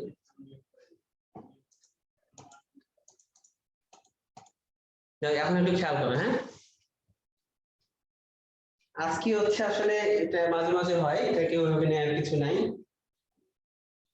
তার মানে আবারও বলছি, দেখো এবারে লাস্ট প্রিপজিশন, পূর্বে অবস্থান, কার পূর্বে অবস্থান করবে? নাউন, প্রোনাউন কিংবা নাউন ফ্রেজের পূর্বে অবস্থান করবে। তার মানে যেসব ওয়ার্ড নাউন, প্রোনাউন কিংবা নাউন ফ্রেজের পূর্বে বসে বাক্যে অন্য শব্দের সঙ্গে সম্পর্ক স্থাপন করে তাদেরকে বলা হয় হচ্ছে প্রিপজিশন। তার মানে প্রিপজিশনের ক্ষেত্রে আমরা দেখব যে প্রিপজিশনের পরে যদি কোনো ওয়ার্ড হয় সেটা হতে পারে নাউন। আবার দেখো প্রিপজিশনের পরে যদি কোনো ওয়ার্ড থাকে সেটা হতে পারে প্রোনাউন। যদি প্রোনাউন বসে খেয়াল রাখতে হবে এটা হবে অবজেক্ট প্রোনাউন। আমরা কিন্তু প্রোনাউনের অনেকগুলো ফর্ম দেখে আসছিলাম, সাবজেক্ট প্রোনাউন, অবজেক্ট প্রোনাউন, তাই না? কিন্তু প্রিপজিশনের পরে যে প্রোনাউনটা বসবে সেটা হবে হচ্ছে অবজেক্ট প্রোনাউন। অবজেক্ট প্রোনাউন কোনগুলা? যেমন ধরো আই, আই এর অবজেক্ট ফর্ম কি? মি। উই, উই এর অবজেক্ট ফর্ম কি? আস। তাহলে এগুলো হচ্ছে অবজেক্ট প্রোনাউন। আর এগুলো কি? এগুলো হচ্ছে সাবজেক্ট প্রোনাউন। তাহলে যেসব প্রোনাউন সাবজেক্টের ক্ষেত্রে বসে সেগুলো হচ্ছে সাবজেক্ট প্রোনাউন, আর যেগুলো অবজেক্টের ক্ষেত্রে বসে সেগুলো হচ্ছে অবজেক্ট প্রোনাউন। তো এখানে মি কিংবা আস এগুলো হচ্ছে অবজেক্ট প্রোনাউন। তো প্রিপজিশনের পরে যদি কোনো প্রোনাউন বসাতে চাই আমাদেরকে এনশিওর করতে হবে সেটা অবশ্যই কি হবে? অবজেক্ট প্রোনাউন হবে। আবার ভাইয়া, দেখো, বলো। প্রিপজিশনের পরে যদি হচ্ছে ভার্বের সাথে আইএনজি থাকে তাহলে সেটা কি তাহলে তো সেটা জিরান্ট হয়ে যাবে, কারণ যেহেতু হ্যাঁ প্রিপজিশনের লাইন বসে। হ্যাঁ ঠিক বলছো। জি ভাইয়া। তাহলে প্রিপজিশনের পরে নাউন বসে, প্রিপজিশনের পরে প্রোনাউন বসে অবজেক্ট প্রোনাউন, প্রিপজিশনের পরে নাউন ফ্রেজও বসতে পারে। নাউন ফ্রেজ কোনগুলা? নাউন ফ্রেজ হচ্ছে নাউনকে কেন্দ্র করে যদি একাধিক ওয়ার্ড হয় সেটাই হচ্ছে নাউন ফ্রেজ। অর্থাৎ নাউন ফ্রেজের মেইন ওয়ার্ডটা অলওয়েজ নাউন হয়। যেমন ধরো এ বিউটিফুল বার্ড, এটা একটা নাউন ফ্রেজ। কেন এটা নাউন ফ্রেজ? এটা কাকে মডিফাই করতেছে? বার্ডকে। বিউটিফুল কাকে মডিফাই করতেছে? এই বার্ডকে। দেখো এ বিউটিফুল বার্ড, এর মধ্যে হেড ওয়ার্ডটা কি আমাদের? বার্ড, যেটা একটা নাউন। তবে নাউনকে কেন্দ্র করে নাউনকে মডিফাই বা বিশেষায়িত করার জন্য বিউটিফুল আসছে এবং এখানে এটাও আসছে। তার মানে নাউনটা বার্ড, তাহলে এটা হচ্ছে আমাদের হেড ওয়ার্ড, আর এই বিউটিফুল এবং এটা এই সবগুলো মিলে এটাকে আমরা বলবো হচ্ছে নাউন ফ্রেজ। তাহলে নাউন ফ্রেজ হচ্ছে নাউনকে কেন্দ্র করে যখন একাধিক ওয়ার্ড গঠিত হয় তখন সেটা হচ্ছে নাউন ফ্রেজ। তো প্রিপজিশনের পরে এই নাউন ফ্রেজটা গঠিত হইতে পারে। তাহলে preposition plus noun, preposition plus object pronoun, preposition plus noun phrase, তিনটা আমরা দেখলাম। আর একটা অংশ দেখো, প্রিপজিশনের পরে কখনো নরমালি ভার্ব বসে না। প্রিপজিশনের পরে কি বসে না? ভার্ব বসে না। তার কারণ হচ্ছে আমরা জানি প্রিপজিশনের পরে নাউন, প্রোনাউন বা নাউন ফ্রেজ হতে পারে। তো কোনো কারণে যদি প্রিপজিশনের পরে ভার্ব আসে তার সঙ্গে আমরা আইএনজি যোগ করে দেব। তার কারণ হচ্ছে ভার্বের সঙ্গে যখন আমরা আইএনজি যোগ করে দিই তখন সেটা হয়ে যায় কি? জিরান্ট। জিরান্টটা কি? জিরান্ট এক ধরনের নাউন। তার মানে প্রিপজিশন প্লাস নাউন মানেই হচ্ছে preposition plus gerund, preposition plus ভার্বের সঙ্গে আইএনজি। এই কটা জিনিস খুব ভালো করে খেয়াল রাখতে হবে। Preposition plus noun, preposition plus object pronoun, preposition plus noun phrase, preposition plus ভার্বের সঙ্গে আইএনজি। ঠিক আছে? তার মানে প্রিপজিশনের পরে ভার্বের সঙ্গে আইএনজি হলে এটাকে আমরা বলবো হচ্ছে জিরান্ট। জিরান্টটাকে আমরা কোন পার্সেন্টেজ বলবো? নাউন বলবো। কারণ জিরান্টটা হচ্ছে একসঙ্গে ভার্বেরও কাজ করে আবার নাউনেরও কাজ করে, কিন্তু যখন একটা সেন্টেন্সে বসে তখন সেটা নাউন হিসেবেই বসে। আচ্ছা, তাহলে প্রিপজিশনের সঙ্গে আমরা কি বলছিলাম?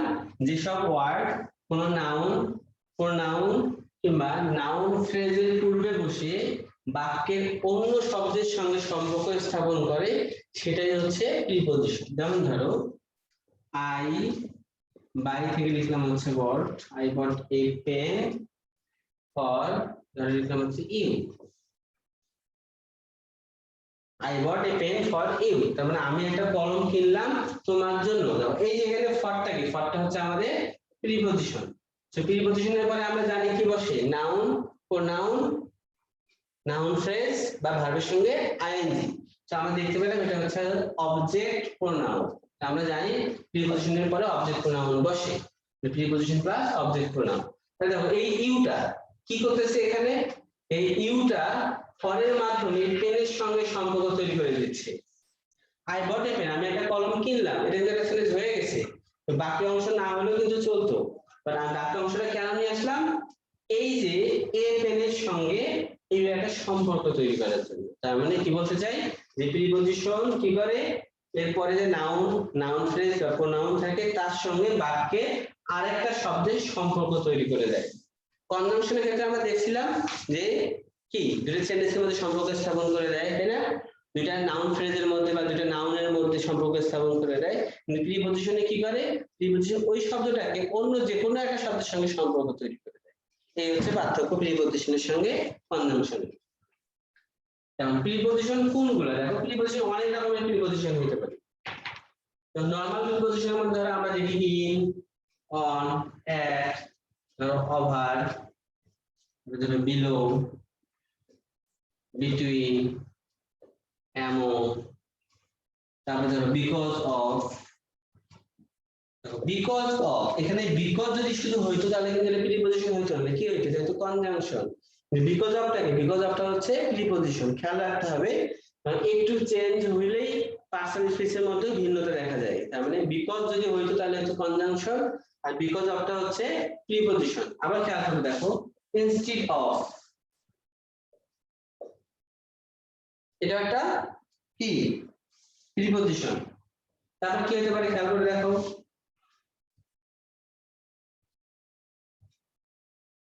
in spite of, এটাও preposition, despite, in lieu of মানে হচ্ছে পরিবর্তে, সেটা হচ্ছে এটা প্রিপজিশন হতে পারে। কারণ প্রিপজিশন সবসময় একটা ওয়ার্ড দিয়ে হবে এমনটা বলার কোনো সুযোগ নাই, তার মানে অনেকগুলো ওয়ার্ড একসঙ্গে প্রিপজিশনের মতো ব্যবহৃত হতে পারে। তবে খেয়াল রাখতে হবে যে প্রিপজিশনের যে শর্তটা, যে পরে যে নাউন প্রোনাউন কিংবা নাউন ফ্রেজ থাকবে তার সঙ্গে অন্য একটা শব্দের সম্পর্ক স্থাপন করে দেবে, এই শর্তটা মনে রাখতে হবে। আমরা জানি ভাইয়া- কিছু ওয়ার্ড আছে যে বলে ওই যে নিচে ওটা কি লিখছেন, in lie of, in lie of মানে হচ্ছে কোনো কিছু পরিবর্তন, কোনো কিছুর জন্য এমন বোঝায়। কারণ এগুলোকে আমরা দেখলাম, দেখো একটা ওয়ার্ড, এখানে কি হচ্ছে অনেকগুলো ওয়ার্ড, তার মানে এটা কিন্তু ফ্রেজ বলতে পারো, প্রিপজিশনাল ফ্রেজ। তার মানে একটা ফ্রেজও প্রিপজিশনের মতো করে বসতে পারে। তো আমাদেরকে শর্ত মিলাইতে হবে। ভাইয়া শেষেরটা কি? In lieu of, LIEU, of, OA, of.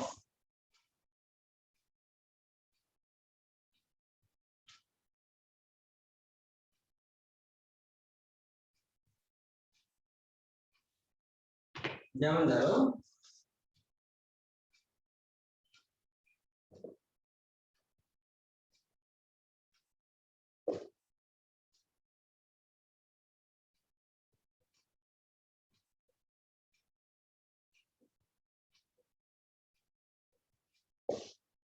in spite of his illness, তারপরে দিলাম কমা, he attended the meeting, তার মানে তার অসুস্থতা সত্ত্বেও সে মিটিং এ অংশগ্রহণ করেছিল।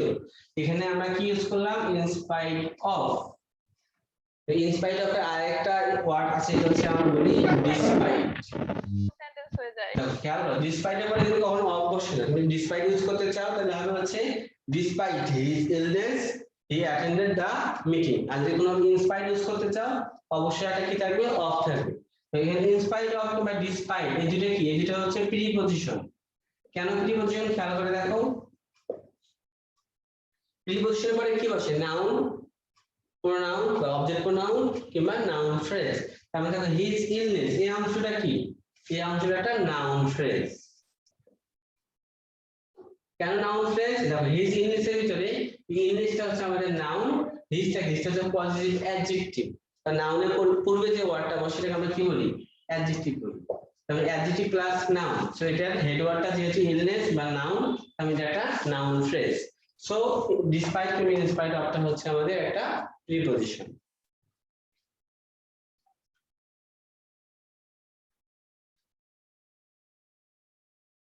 আচ্ছা, কিছু ইম্পর্টেন্ট প্রিপজিশন দেখি যেগুলো তোমাদের জানা আছে, তারপরেও একটু বলে দিই।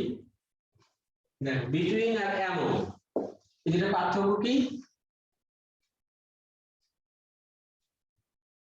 বিটুইন দুইয়ের মাঝে বোঝাবে আর এমন দুইয়ের অর্ধেক। হ্যাঁ, বিটুইন হচ্ছে দুইয়ের মধ্যে বোঝাবে আর অ্যামং হচ্ছে অনেকের মধ্যে বোঝাবে। যেমন ধরো distribute the mangoes dash to persons। তাহলে এখানে কি হবে, আমগুলো ভাগ করে দাও কয়জনের মধ্যে, দুইজন ব্যক্তির মধ্যে। তার মানে আমরা এখানে নিশ্চিন্তে কি ইউজ করব, অবশ্যই বিটুইন ইউজ করব, কারণ এখানে দুইজন ব্যক্তিকে বোঝানো হচ্ছে। বা যদি কোনো ভাবে এই গ্যাপের পর এখানে দিতাম 3 persons, 3 person, তার মানে দুইয়ের অধিক তিনজন ব্যক্তি, তখন কি হচ্ছে এখানে এমন হইতো। ব্যাপারটা বুঝতে পারছো? জি ভাইয়া। তার মানে বিটুইন হচ্ছে দুইয়ের মধ্যে বোঝায়, আর এমন হচ্ছে অনেকের মাঝে বোঝায়। আচ্ছা, খুব কমন জিনিস এটা।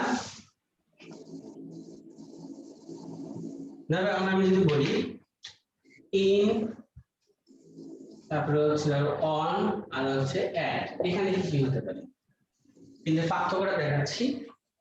তো নরমালি ইন বলতে আমরা কি বুঝি, ইন ধরে একটা জিনিস আছে, সেই জিনিসের ভিতরে কোনো কিছু বোঝানোর জন্য আমরা মূলত কি ইউজ করি, ইন।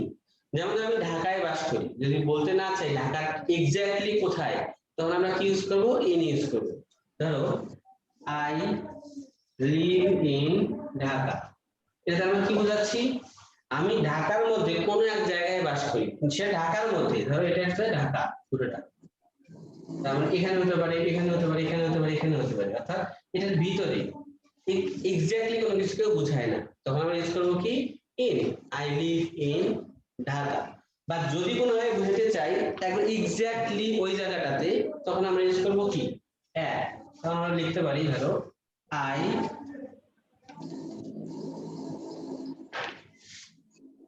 লিভ অ্যাট টামগেট। আই লিভ অ্যাট, এটা ধরো বাসার নাম বললাম, নিউ ক্যাসেল হোম, এরকম। তাহলে যদি এক্স্যাক্টলি কোনো কিছু বোঝানো হয় তখন প্রিপজিশন হিসেবে বসে হচ্ছে অ্যাট। আর যদি কোনো কিছুর মধ্যে বোঝায় তখন আমরা ইউজ করবো হচ্ছে ইন। টাইমের ক্ষেত্রে যদি আমি বলি হ্যালো আই উইল গো, আমি যাব, কখন যাব, ঠিক এক্স্যাক্টলি 5টার দিকে যাব, তখন কি হবে, অ্যাট 5 PM, এক্স্যাক্টলি 5 PM, মানে ঠিক 5টার দিকেই আমরা যাব। কিন্তু আমি যদি বলি যে 5টার মধ্যে, তখন কি হবে, আই উইল গো 5টার মধ্যে, তার মানে ধরো আমি এখানে ইন কি হবে, ধরো 5 মিনিটস এভাবে ইউজ করতে হবে। ইন 5 আওয়ার্স হতে পারে, মানে 5 ঘন্টার মধ্যে বা 5 মিনিটের মধ্যে, অথবা ধরো এটা হচ্ছে 4টার মাঝে 4 PM, এটা হচ্ছে 5 PM, এর মাঝখানে যে কোনো একটা পয়েন্ট হবে। এই অর্থে আমরা কি ইউজ করবো, ইন কে ইউজ করবো। তার মানে আই উইল গো ইন কি হবে 5 মিনিটস, এটা একটা সময়ের মধ্যে। আর যদি এক্সাক্ট টাইমের কথা বলতাম তাহলে কি হতো, অ্যাড হতো। তার মানে আমরা যদি ইন অন অ্যাড এর ক্ষেত্রে খেয়াল করি তাহলে দেখবো ইন নরমালি বসে হচ্ছে একটা বড় স্থান বোঝানোর জন্য, একটা বড় স্থান বোঝাচ্ছে, আমরা সেখানে কি ইউজ করব, ইন। বড় স্থানে ঠিক কোন পয়েন্টে আমরা সেটা বুঝতে পারবো না। আবার কি হতে পারে, একটা বড় সময় বোঝানোর জন্য ইন ব্যবহার হতে পারে। বড় সময় রেঞ্জ, এক্সাক্ট টাইমটা আমরা বুঝাইতে পারবো না, সেক্ষেত্রে কি হবে, ইন বসবে। আবার ধরো অ্যাটের ক্ষেত্রে যদি আমরা বলি অ্যাট, তাহলে কি হবে, একটা ছোট স্থান, নির্দিষ্ট কোনো স্থান, ছোট স্থান যেটাকে আমরা নির্দিষ্ট করতে পারি। ধরো ঢাকা বলতে আমরা অনেক কিছুকেই বুঝাই, ঢাকার মধ্যে মিরপুর, গুলশান সবই আছে, আমি নির্দিষ্ট করে বললাম মিরপুর, তার মানে কি হবে, at. I live at Mirpur in Dhaka, তাহলে এখানে ঢাকা বলতে অনেক বড়, এখানে নির্দিষ্ট করা হচ্ছে না, তাহলে বুঝতে পারছি ঢাকার মধ্যে এতটুকু। আর এখানে একটা ছোট সময় বা নির্দিষ্ট সময়ও হতে পারে অ্যাটের ক্ষেত্রে, যেমন আমি 5টার দিকে যাব, আমি 10টার দিকে যাব, এরকম।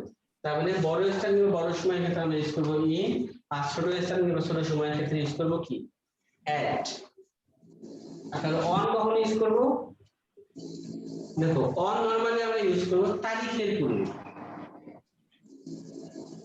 তারিখের পূর্বে। ধরো আজকে হচ্ছে 10 তারিখ, তো তারিখ আমরা কিভাবে লিখি 10th জুলাই, তাই না? তো আমরা এই 10th জুলাই আগে অন ইউজ করতে হবে, অন 10th জুলাই।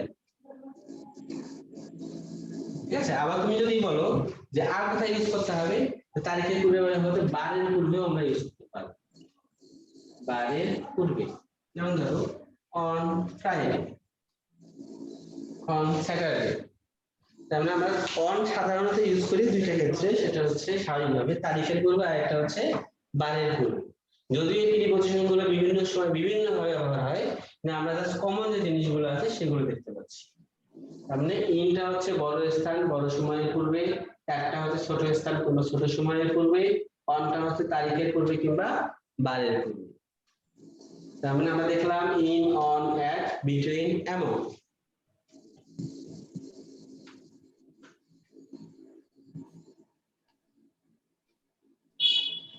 দেখো আরেকটা বিষয় এখানে আমরা বলি, ধরো একটা ঝুড়ি বা এটা একটা সিন্ধুক, তুমি যদি বলো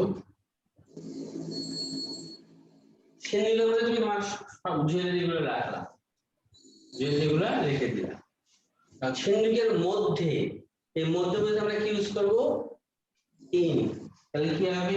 ইন এ সেফ, সেফ মানে হচ্ছে সিন্ধুক, তার মানে সিন্ধুকের মধ্যে, এখানে ইন বোঝাচ্ছি, সিন্ধুকের মধ্যে।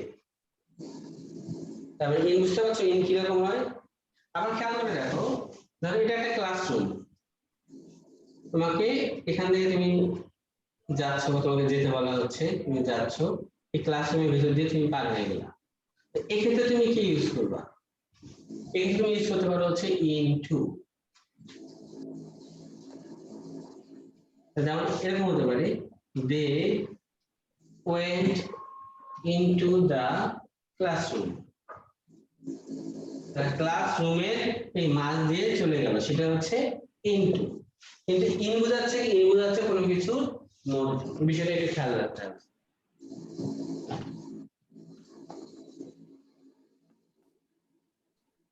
আবার দেখো অনেক ক্ষেত্রে যেটা আমরা আয়াটা ইউজ করতে পারি, যেটা একটা টেবিল বা এটা একটা চেয়ার, তো মানুষ কোথায় বসে? এটা চেয়ারের উপরে বসে, তাই না? সোফার উপর বসে। বা তুমি একটা কম্পিউটার করে রাখবা, টেবিলের উপরে রাখবা, তার মানে এই যে টেবিলটা তার উপরে ঠিক কম্পিউটার রাখলা, এটা কি লাগানো অবস্থায় না সংলগ্ন? এই সংলগ্ন বোঝাতে আমরা অন ইউজ করতে পারি। যেমন হতে পারে এরকম, the computer is on the table. এটা বুঝতে পারছো? তার মানে অন আমরা কত জায়গায় ইউজ করতে পারি? সবচেয়ে কমন যেগুলো সেগুলো হচ্ছে এটা, তারিখের পূর্বে অন বসে, বারের পূর্বে অন বসে, আবার কোনো কিছুর সঙ্গে সংলগ্ন হয়ে উপরে বোঝাতেও অন ইউজ করতে পারি। ইনের ক্ষেত্রে কি হতে পারে? বড় স্থানের পূর্বে বসে, বড় সময়ের পূর্বে বসে, যেগুলো নির্দিষ্ট নয়, আবার কোনো কিছুর মধ্যে বোঝাতেও ইন বসে। ভাই দেখলাম কি নির্দিষ্ট, হ্যাঁ ভাই বুঝায়, সেক্ষেত্রে তো হচ্ছে ইন বসে, সেটা তো নির্দিষ্ট, কিন্তু অ্যাড বসে না কেন? কোথায় 1900 কোথায় যেমন বুঝি হচ্ছে তোমার 1971 সালের আগে তো হচ্ছে ইন বসে, অ্যাড তো বসে না, সেটা তো নির্দিষ্ট সময় ছিল। 1971 সাল বুঝেছে? এই যে তোমাকে লিখে দিছিলাম যে চার বড় ক্ষেত্রে তো সময়ের ইনই পূর্বে বসে। ইন বসে, বড় সময়ের পূর্বে কি বসবে? ইন বসবে। 1971 সাল, এটা বড় সময় না, এটা বছরকে বোঝাচ্ছে। আবার ধরো বছর, মাস, এগুলোর পূর্বে ইন বসে। আমাদের এখানে একটা প্রবলেম হয়েছে, তুমি লিখে নাও, সেটা হচ্ছে বড় স্থানের পূর্বে তো ইন বসে, বড় সময়ের পূর্বে ইন বসে, তারপরে ধরো বছর, মাস, এগুলোর পরেও পূর্বেও ইন বসে। যেমন ধরো ইন এ ইয়ার, ঠিক আছে? ইন জানুয়ারি, ইন 1971, সেটা বললাই। আবার দেখো ইন এ উইক, এর পূর্বে কিন্তু ইন বসতেছে, তার মানে বুঝতে পারছো? বছরের পূর্বে, মাসের পূর্বে, এগুলোর পূর্বে নরমালি ইন বসে, মানে এগুলো হচ্ছে বড় সময়। আচ্ছা, অনেক ক্ষেত্রে বললাম অন হচ্ছে কোনো কিছুর উপর সংলগ্ন হয়ে উপরে বোঝাতে কি বসে? অন বসে। আচ্ছা, the computer is on the table. বা ধরো একটা টেবিল, টেবিলের সঙ্গে লাগানো অবস্থায় নাই, যেমন ধরো একটা ফ্যান, ফ্যান কই থাকে? উপরে থাকে, এখানে হচ্ছে ফ্যান, তাই এখানে কিন্তু সংলগ্ন না কিন্তু উপরে, সেক্ষেত্রে কি হবে? সেক্ষেত্রে হবে হচ্ছে ওভার। তাহলে কি হবে? The fan is over the table. কি সুবর্ণ ইসলাম বুঝছো? জি ভাইয়া। প্রিপজিশন আসলে অনেক হরেক রকমের প্রিপজিশন হয়, তো এক একটা একই ভাবে ইউজ হয়, কিন্তু এগুলোতে ঘাবড়ায় না গিয়ে একটু বেশি করে করতে হবে। যেমন তুমি বললা যে এটাতে ইন হবে কিনা, অ্যাড হবে কেন, হবে না কেন। একটা হচ্ছে একবারে নির্দিষ্ট করে পয়েন্ট অফ টাইম, কিন্তু ইনটা হচ্ছে অনির্দিষ্ট ভাবে বোঝা। 1971 সালে যে কোনো মুহূর্তেই হতে পারে, এর অর্থ এটা হচ্ছে অনির্দিষ্ট। ইন জানুয়ারি, জানুয়ারির মধ্যে যে কোনো সময় হতে পারে। আর আমি যদি in a week, in a week Bangla অর্থ হচ্ছে দেখো সপ্তাহান্তে, মানে হচ্ছে সপ্তাহের শেষের দিকে।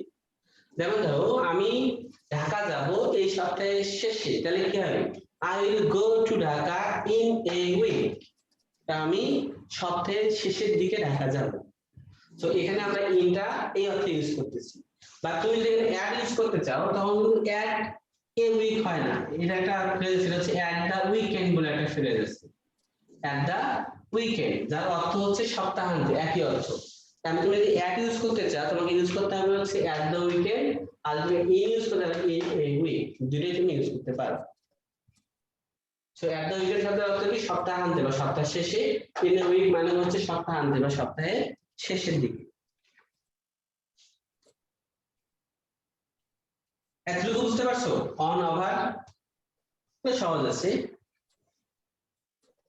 এখন আরেকটা টাইমের ক্ষেত্রে আমরা যে প্রবলেমটা ফেস করি, ইন ধরো অনেক ক্ষেত্রে তো আমরা বললামই যে তারিখ কিংবা বারের পূর্বে অন বসে, ইনের পরে আসে হচ্ছে অ্যাট, তারপরে ধরো হচ্ছে বাই, তারপরে ধরো হতে পারে উইথিন। এগুলো টাইমের ক্ষেত্রে আমরা ইউজ করতে পারি। তো এগুলো আমরা কিভাবে ইউজ করবো সেটা আমরা এখানে দেখি। ইনের ক্ষেত্রে তো বললাম বছর, মাস, সপ্তাহ, এগুলো করে ইন বসে। In a year, in a week, in a month, এরকম। বা ইন দিয়ে নির্দিষ্ট 1971, ইন 1971, ইন 2000, এভাবে হতে পারে। কিন্তু এই ইন দ্বারা আসলে কি বোঝায়? যেমন ধরো এরকম 1971 এর কথা যদি আমরা বলি, 1971 মানে হচ্ছে জানুয়ারিতে শুরু, ডিসেম্বরের শেষ। তার মানে এর মধ্যে যে কোনো একটা পয়েন্ট বোঝানোর ক্ষেত্রে আমরা ইন শব্দটাকে ইউজ করি, ইন 1971। তার মানে কোনো সময়ের মধ্যে, এই অর্থে আমরা ইন ইউজ করি। তাহলে একটা বললাম নির্দিষ্ট ক্ষেত্রে, যখন ঠিক এই পয়েন্টটা যদি বোঝাতে চাও সেক্ষেত্রে আমরা হচ্ছে অ্যাট। বা যখন তুমি বাই ইউজ করতে চাবা তখন দেখতে হবে বাই মানে কি। ধরো হচ্ছে বাই 5 PM, 5টার মধ্যে। তার মানে ধরো যদি আমরা এভাবে টাইম অ্যাড করি, এটা হচ্ছে 5 PM, এই পয়েন্টটা ঠিক আগে কাছাকাছি সময় বোঝাইতে আমরা বাই ইউজ করতে পারি। I will do it by 5 PM, মানে হচ্ছে আমি 5টার মধ্যে কাজটা করব। তার মানে হচ্ছে 5টা কিন্তু পার হবে না, 5টার আগেই হবে, কিন্তু 5টার কাছাকাছি সময়। খুব বেশি গ্যাপ হওয়ার সুযোগ নাই ভাই এখানে কি অ্যাট হয়? অ্যাট হবে তুমি যদি এখানে অ্যাড ইউজ করতে চাও, অ্যাড 5 PM মানে হচ্ছে তুমি ঠিক 5টার দিকেই করবে, কোনো 5টা। নড়চড় হবে না। হ্যাঁ, আচ্ছা, এক্সাক্ট টাইম বোঝাতে আমরা অ্যাড ইউজ করব, কোনো সময়ের মধ্যে বোঝাইতে, অর্থাৎ রেঞ্জ ইন বোঝাইতে, জানুয়ারি থেকে ডিসেম্বরের মধ্যে বা এক বছরের মধ্যে, সেক্ষেত্রে ইউজ করব হচ্ছে ইন। ইন আর যদি বলি এই সময়টা পার হবে না, এই সময়ের আগেই হবে, কাছাকাছি সময় হবে, সেক্ষেত্রে হবে হচ্ছে বাই।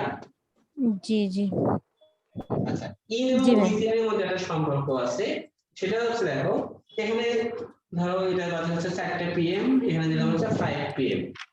জি, এক্ষেত্রে আমরা উইথিন ইউজ করতে পারো, উইথিন নির্দিষ্ট সময়ের মধ্যে হয়। মানে একটা নির্দিষ্ট সময়ের মধ্যে। ইন এবং উইথিনটা মোটামুটি একই।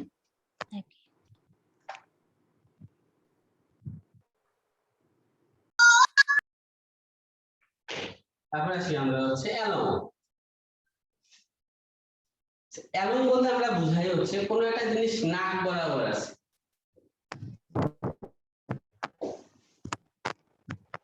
ধরো রানিং অ্যালং, এটা লিখছিলাম রানিং অ্যালং দা স্ট্রিট।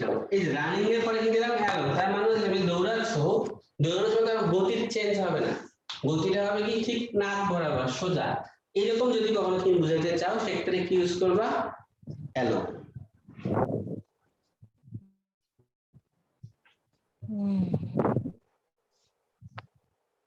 আচ্ছা, এগুলো হচ্ছে ইম্পর্টেন্ট। আর এগুলোর বাইরে তোমাদেরকে যেগুলো করতে হবে সেটা হচ্ছে appropriate preposition. appropriate preposition appropriate preposition কোনগুলা কোন নির্দিষ্ট ওয়ার্ডের পরে যখন কোন নির্দিষ্ট প্রিপজিশনই যুক্ত হয় তখন আমরা সেটাকে বলি হচ্ছে appropriate preposition অ্যাপ্রোপ্রিয়েট যদি ভার্বের ক্ষেত্রে দেখো তাহলে আমি দিলাম এখানে look একটা ভার্ব তাই না look এর পরে আমরা কি ইউজ করতে পারি at অ্যাট look এর পরে আমরা দিতে পারি হচ্ছে কি look into look এর পরে দিলাম হচ্ছে look for আর কি দেওয়া যায় look after look after লোক তারপরে হচ্ছে লুক আপও তো হয়। অবশ্যই হয়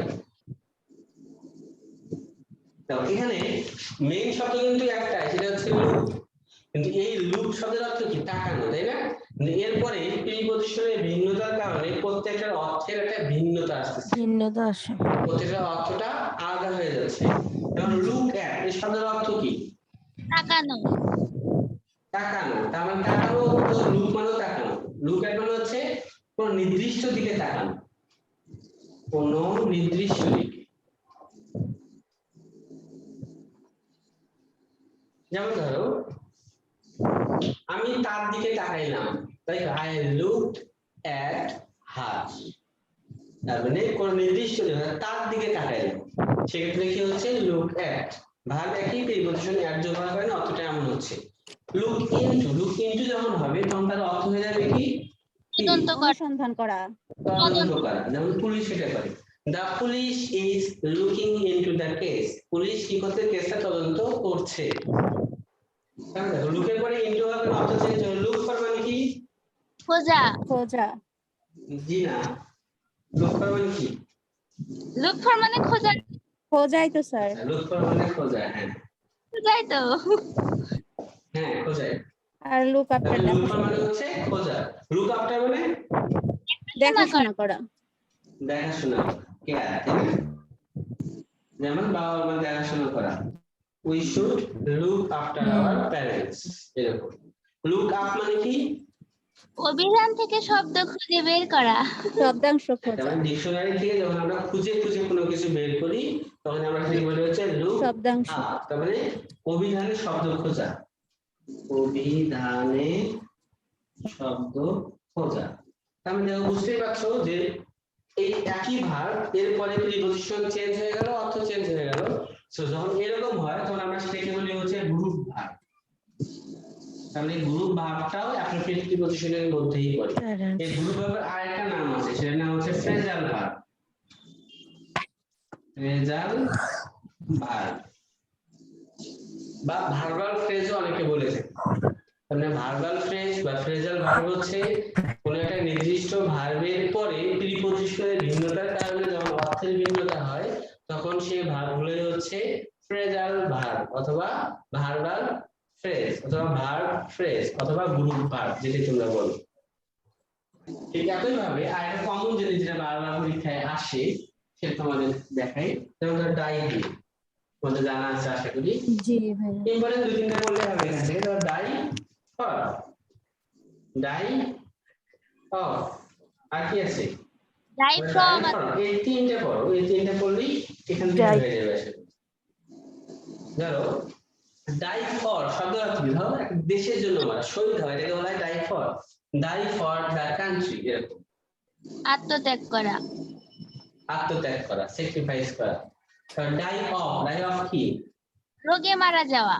রোগে মারা ডাই মারা অফ যাওয়া, কোনো ডিজিজ যেমন die of cholera die of corona তাই না এগুলো করতে হবে ডাই অফ রোগে মারা ডাই অফ ডিজিজ এখন মনে রাখবো ডাই অফ ডিজিজ পুরোটাই die for the country die ফর্মের ক্ষেত্রে হয় ধরো তুমি বেশি খেয়ে ফেলছো এই কারণে মারা গেছো অথবা তুমি কিছুই খাওনি না খেয়ে মারা গেছো সেক্ষেত্রে কি হবে die form die from overeating অথবা এটা হতে পারে ডাই ফ্রম কি হাঙ্গার মানে না খেয়ে মরা আর বেশি খেয়ে মরার ক্ষেত্রে আমরা ইউজ করবো হচ্ছে ডাই ফর্ম তো তোমরা এই তিনটা অবশ্যই ভালো করে করবা এখানে আরেকটা জিনিস খেয়াল রেখো ডাই ইন শব্দের অর্থ হচ্ছে সর্বশ্রান্ত হওয়া এই কটা এখান থেকে মনে রাখবা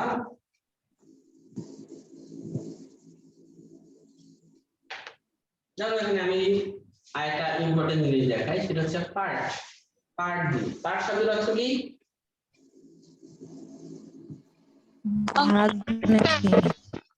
পার্ট অফ হ্যাঁ, আমরা যখন বলি পার্ট অফ স্পিচ, স্পিচের একটা অংশ, তাহলে পার্ট দিয়ে আমরা অংশ বুঝাতে পারি। কিন্তু এখানে আমরা পার্ট দিয়ে অংশ বুঝাবো না, এখানে পার্ট দিয়ে আমরা বিচ্ছিন্ন করা বুঝাবো। পার্ট করা, আলাদা করা, ঠিক আছে? তো পার্ট ভাগ এর দুটো জিনিস হয়, অংশ। একটা হচ্ছে পার্ট ফরম আর একটা হচ্ছে পার্ট উইথ। খেয়াল রাখবো, আর পরীক্ষায় আসে তো। দেখো উইথ নরমালি আমরা কি বুঝি? ব্যক্তির সঙ্গে কোনো কিছু হওয়ার অর্থে আমরা উইথ ইউজ করি, তাই না? সঙ্গে বোঝানোর ক্ষেত্রে। কিন্তু পার্টের ক্ষেত্রে হচ্ছে ব্যতিক্রম। যখন পার্টের সঙ্গে উইথ হয় তখন সেই উইথটা ব্যক্তির রূপে বোঝায় না। তো পার্ট উইথের পরে বসা হচ্ছে বস্তু। যেমন পার্ট উইথ বুকস, বই থেকে বিচ্ছিন্ন হওয়া। তো পার্ট উইথ তাহলে এখানে ব্যক্তি বসানোর সুযোগ নাই। কিন্তু পার্ট ফরমের পরে আমরা ব্যক্তি বসাই, part from friends, part from family, part from him, এরকম। মানে পার্ট ফরমের পরে কি বসে? ব্যক্তি বসে, অর্থাৎ ব্যক্তি থেকে বিচ্ছিন্ন হওয়া অর্থে আমরা পার্ট ফরম ইউজ করি। এটা হবে হচ্ছে ব্যক্তি হতে বিচ্ছিন্ন হওয়া। আর পার্ট উইথ হবে হচ্ছে বস্তু হতে বিচ্ছিন্ন হওয়া।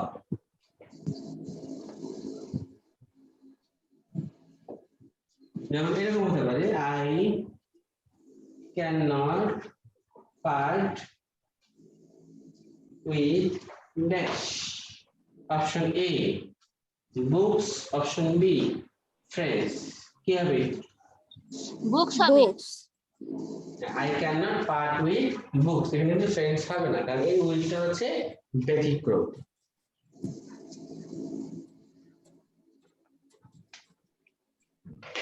তারপরে আসি হচ্ছে, ধরো একটা আছে word lit by. Lit by বলতে কি বোঝায় বলো দেখি? জানি না, এটা পারবো না। আচ্ছা, লিড জানি না স্যার। লিড শব্দটা আসছে হচ্ছে লাইট থেকে, বুঝতে পারছো? লাইট, এর লাইটের Light ফার্স্ট is- পার্টিসিপল হচ্ছে লিড। Biologist. লাইট শব্দটা থেকে আলো আমরা বলি না, ভার্ব যদি হয় তাহলে হচ্ছে আলোকিত হওয়া। তো লাইটের পাস্ট পার্টিসিপল হচ্ছে লিড বাই। এটা পরে কি হবে? বাই। যেমন ধরে রাখো, many villagers are lit by electricity. তো অনেকগুলো বইয়ে লিটার পরে উইথ দেওয়া আছে, বাট লিটার পরে উইথ হয়, এর এক্সেপশন। লিটার পরে নরমালি বাই হয়, এটা খেয়াল রাখতে হবে। মেনি ভিলেজার্স আর লিড, তাহলে आंसर কি হবে এখানে? By, lit by electricity. কারণ স্যার লিড বাই অর্থ কি বললেন? আলোকিত হওয়া। মেনি ভিলেজার্স অনেক গ্রামবাসী আর লিড বাই ইলেকট্রিসিটি, মানে ইলেকট্রিসিটি আলোয় আলোকিত। তুমি যদি নেগেটিভ করতে চাও, many villagers are not lit by electricity, কিন্তু আলোয় আলোকিত নয়। তো এই যে আর লিড, তারপর M is are plus verb 3, এটা অ্যাকশন স্ট্রাকচার না, যেখানে নরমালি তো বাই হয়, সেই বাই আমরা ধরে ইউজ করলাম। আর কয়েকটা তোমাদের ইম্পর্টেন্ট অংশ দেখাই, যেগুলো থেকে পরীক্ষায় আসতে পারে। তবে এটা কিন্তু কমপ্লিট নয়, প্রিপজিশন ক্লাসে কমপ্লিট করা সম্ভব নয় তোমরা যদি বাসায় না পড়ো, কারণ এগুলো এত বেশি ভুল হয়, তুমি এখন করবা, একটু পরে যদি না পড়ো সেটা ভুল হয়ে যাবে। জি রেগুলার প্র্যাকটিস করতে হবে। কারণ আমি তোমাদেরকে ইম্পর্টেন্ট যে অংশগুলো বারবার পরীক্ষায় আসে সেই অংশগুলো উদাহরণ দিচ্ছি, যেন তোমাদের পরীক্ষায় আসলে মনে থাকে। প্রিপজিশন দাও, এতগুলা প্রতিদিন প্র্যাকটিস কেমনে করব? হাজার হাজার প্রিপজিশন দাও। তুমি যদি 30টা করে পড়ো তাহলে একটা সময় গিয়ে দেখা যাবে আর কোনো প্রিপজিশনই থাকবে না।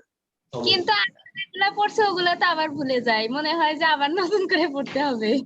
এগুলো তুমি প্র্যাকটিস করবে, প্র্যাকটিস করতে করতে মুখের সঙ্গে চলে আসছে, এবং ওয়ার্ডটা সহ প্র্যাকটিস করবে। লুক ফর, শুধু ঢুকে পরে পড়ে লুক ফর, দেখো লুক ফর যখন করবা তখন লুক বলার পর একটা সময় গিয়ে এমনি ফর চলে আসবে, এরকম হবে।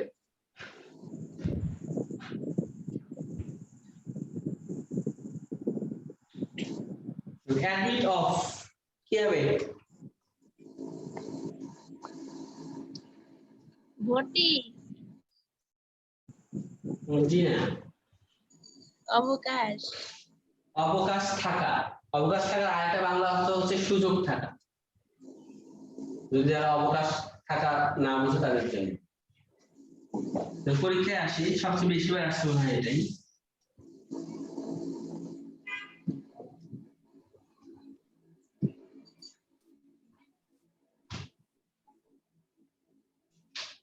Your conduct. কন্ডাক্ট মানে হচ্ছে আচরণ, বিহেভিয়ার, তোমার আচরণ। অ্যাডমিট ড্যাশ নো এক্সকিউজ, মানে কোনো মানে ক্ষমা দেখানোর কোনো সুযোগই নাই। তুমি স্কুল যে দেখাবা সেই স্কুল দেখানোর কোনো সুযোগ নাই, তো অবকাশ নাই। তো অবকাশ নাই বোঝানোর জন্য কি হবে? Admits of, your conduct admits of no excuse, তোমার আচরণে কোনো অজুহাত দেখানোর সুযোগ নাই বা অবকাশ নাই।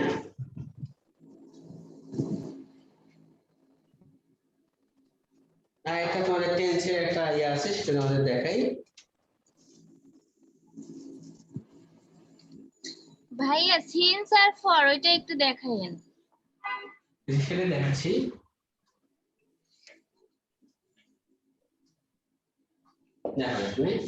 Julia has been ill dash Friday. Option দেখলে বুঝতে পারবো কি হবে।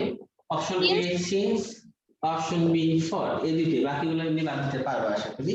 সিন্স এবং ফর, তার মানে এখানে সিন্স এবং ফর যেটা বসবে সেটা কিন্তু প্রিপজিশন হিসেবে বসবে। যদিও আমরা জানি এই সিন্স শব্দটা কনজাংশন হিসেবে বসতে পারে, আমরা এর আগে এটা সম্পর্কে উদাহরণ দিয়েছিলাম, মনে আছে? তার মানে সিন্স হতে পারে প্রিপজিশন, সিন্স হতে পারে কনজাংশন।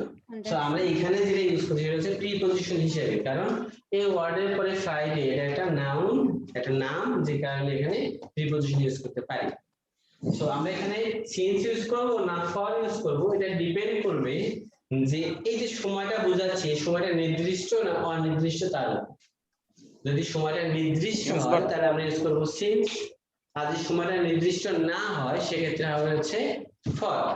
আর নির্দিষ্ট বা অনির্দিষ্ট যারা বুঝতে পারবে না তাদের ক্ষেত্রে মনে রাখবা, যদি কোনো কাজ কখন শুরু হয়েছে, কোন পয়েন্টে শুরু হয়েছে এটা বোঝা যায়, তাহলে বুঝতে পারি নির্দিষ্ট। আর ঠিক কোন পয়েন্টে শুরু হয়েছে এটা না বোঝা গেলে সেক্ষেত্রে এটা অনির্দিষ্ট, ফর। তার মানে সিন্স হবে কখন? যখন শুরুটা বোঝাবে, কাজটা কখন শুরু হয়েছে সেটা। আর ফরটার ক্ষেত্রে আমরা শুরুটা বুঝতে পারবো না। দেখো, Julia has been ill, Julia অসুস্থ কবে থেকে? শুক্রবারে। ফ্রাইডে থেকে। শুক্রবার থেকে। তার মানে টাইমটা কি নির্দিষ্ট? শুরুটা কি নির্দিষ্ট? হ্যাঁ নির্দিষ্ট, এখানে হ্যাঁ শুক্রবার থেকে। তাহলে এখানে হচ্ছে সিন্স। তুমি এখানে কোনো ডেট দিতে পারো, সিন্স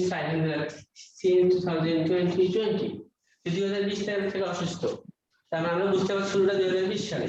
তুমি বলতে পারতা সকাল 8টা থেকে অসুস্থ, তাহলে সিন্স 8 AM, সকাল 8টা থেকে অসুস্থ।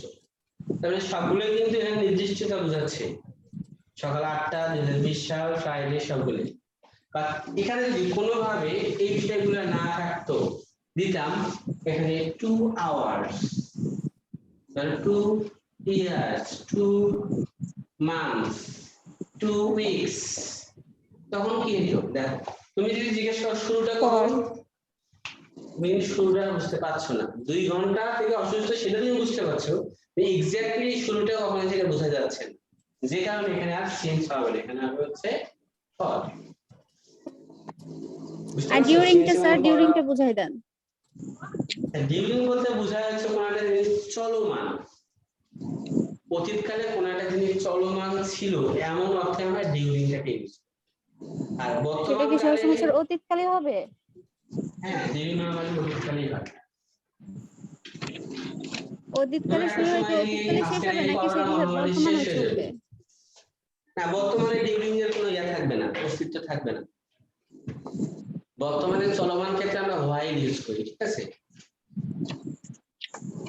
এখন যেমন ধরো আজকের এই করোনা তো সামনের বছর নাও থাকতে পারে, সামনের বছর যদি আমরা এরকম করে বলি ডিউরিং এপিডেমিক,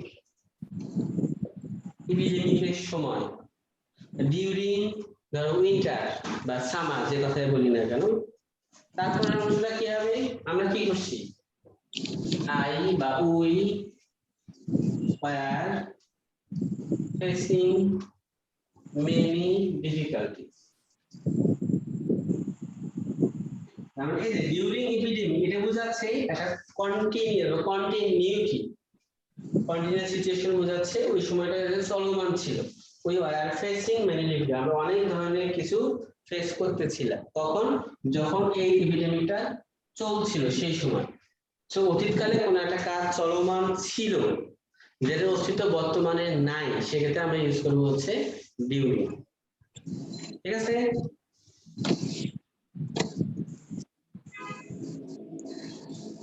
আচ্ছা তোমাদের আরেকটা ইম্পর্টেন্ট হয়ে দেখাই সেটা গ্রামারেও কাজে লাগবে মেনি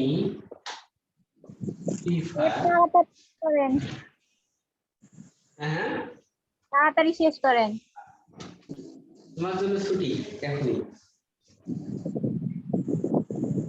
যা ছুটি আগে দরকার তার আগে ছুটি যা ছুটি দরকার নেই তার ছুটি নেই স্যারকে বলে দেবো স্যার যেন হচ্ছে অ্যাটেন্ডেন্স দেখে দেখে পরবর্তীতে ক্লাস নিলে শাস্তির ব্যবস্থা করতে পারি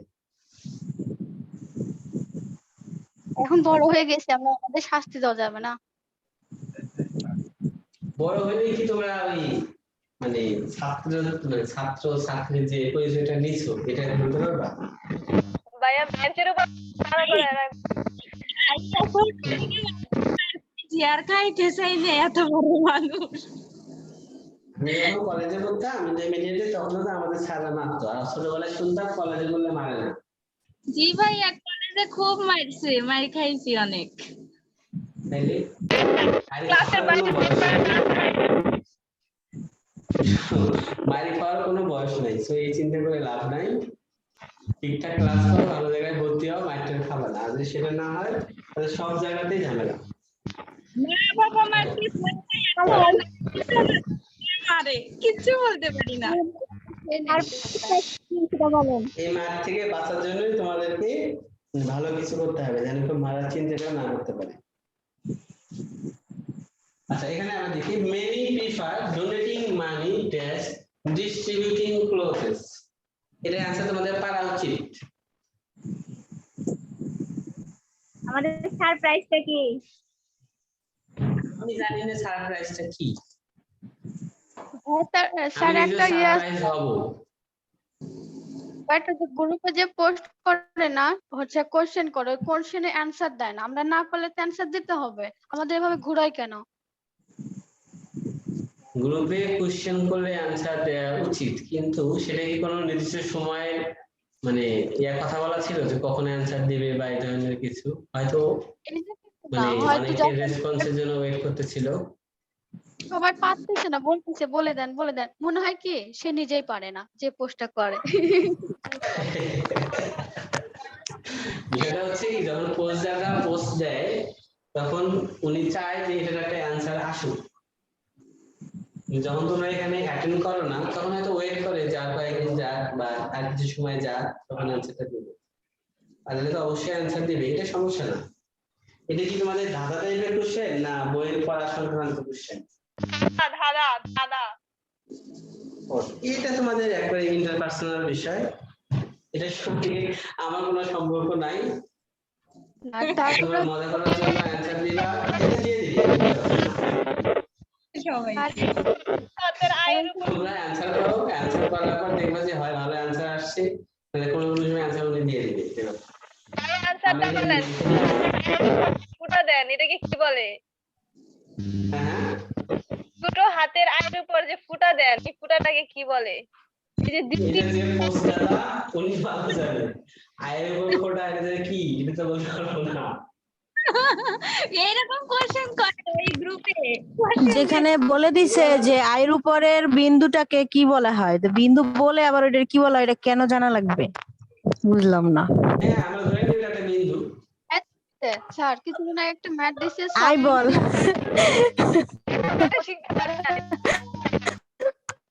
আই বল আমি অনেক সার্চ করছি তাও পাই নাই সেটা ব্যাপার না আমরা এখন ক্লাস শেষ করি ক্লাস শেষ করে তোমাদের যে গ্রুপে পোস্টটা আছে সেখানে আমরা ওগুলো নিয়ে মজা করবো হ্যাঁ তাহলে এখানে অপশন কি হবে आंसर কি হবে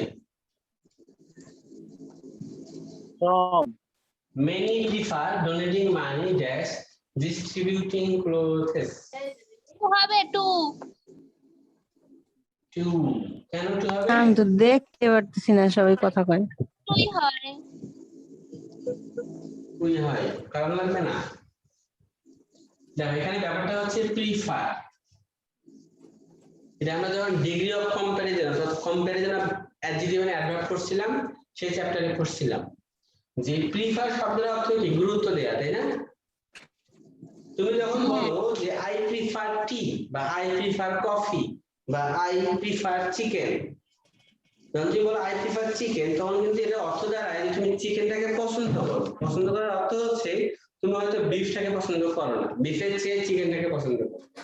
কারণ প্রিফার শব্দটা যখনই থাকে তখনই এটা বোঝায় কোনো একটা চেয়ে তুমি আরেকটাকে বেশি গুরুত্ব দিচ্ছ। তবে দুটো জিনিসের মধ্যে যখন কম্প্যারিজন হয় তখন আমরা সেটাকে কি বলি? কম্পারেটিভ ডিগ্রি, তাই না? রেফার টু হয় ওরকম।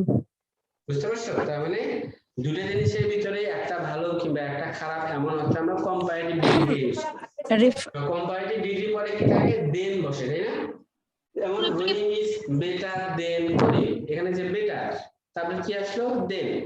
কিন্তু এই প্রিফার শব্দটা নিজেই একটা কম্পারেটিভ ডিগ্রি, যে কারণে এই প্রিফারের কোনো কম্পারেটিভ ফর্ম নাই। যেমন গুড থেকে বেটার হয়, হার্ড থেকে হার্ডার হয়, প্রিফারে এখানে প্রিফারার বা এই ধরনের কোনো কিছু হয় না। প্রিফার একটাই কম্পারেটিভ ডিগ্রি, যেহেতু এর কোনো ফর্ম নাই, সো আমাদের এটা দেখেই বুঝতে হবে এটা কম্পারেটিভ। এরপরে হওয়া উচিত কি ছিল? দেন। এখানে দেন হয় না, দেন না হয় কি হয়? টু হয়। তো এই যে প্রিফারের কারণে এখানে টু হচ্ছে, এবং এই টুটা কার পরিবর্তে বসছে? দেনের পরিবর্তে বসছে। বুঝতে পারছো? কারণ কম্পারেটিভ আমরা জানি দেন বসে, কিন্তু প্রিফারের ক্ষেত্রে সিনিয়র, জুনিয়র, ইনফেরিয়র, এক্সটেরিয়র এগুলোর ক্ষেত্রে কি হয়? টু বসে। যেমন সিনিয়র দেন হয় না, senior to, junior to, exterior to, superior to, তাই না? জি ভাইয়া। এখানে টু মানে হচ্ছে দেন। তো আবার একটা জিনিস খেয়াল করতে হবে, প্রিফারের এখানে টু, বাট এখানে দেখো ডোনেটিং মানি ডিস্ট্রিবিউটিং প্রসেস, এখানে দুটো জিনিস আসছে, দুটোর ভিতরে কোনটা ভালো? এই অর্থে কিন্তু আমরা প্রিফারকে বললাম হচ্ছে কম্পারেটিভ। তো প্রিফারের পরে যদি কোনো কারণে ভার্ব আসে, ভার্বের সঙ্গে আইএনজি যোগ করে দিতে হয়। তাহলে প্রিফারের পরে ভার্বের সঙ্গে কি হয়? আইএনজি হয়। তবে এখানে যখন আইএনজি হবে পরেরটাতে কি হবে? ভার্বের সঙ্গে আইএনজি হবে। তাহলে প্রিফারের পরে যদি কখনো দুইটা ভার্ব থাকে, দুইটা ভার্বের সঙ্গে আইএনজি করতে হয়। তবে প্রিফারের পরে যদি একটা ভার্ব থাকে, সেক্ষেত্রে মাঝে মাঝে ইনফিনিটিভও হয়। যেমন I prefer to study, এটা হতে পারে। কিন্তু প্রিফারের পরে যখন দুইটা ভার্ব হবে তখন দুইটার সঙ্গে আইএনজি যোগ করে দিতে হবে। জি। I prefer to coffee. I prefer to drink coffee.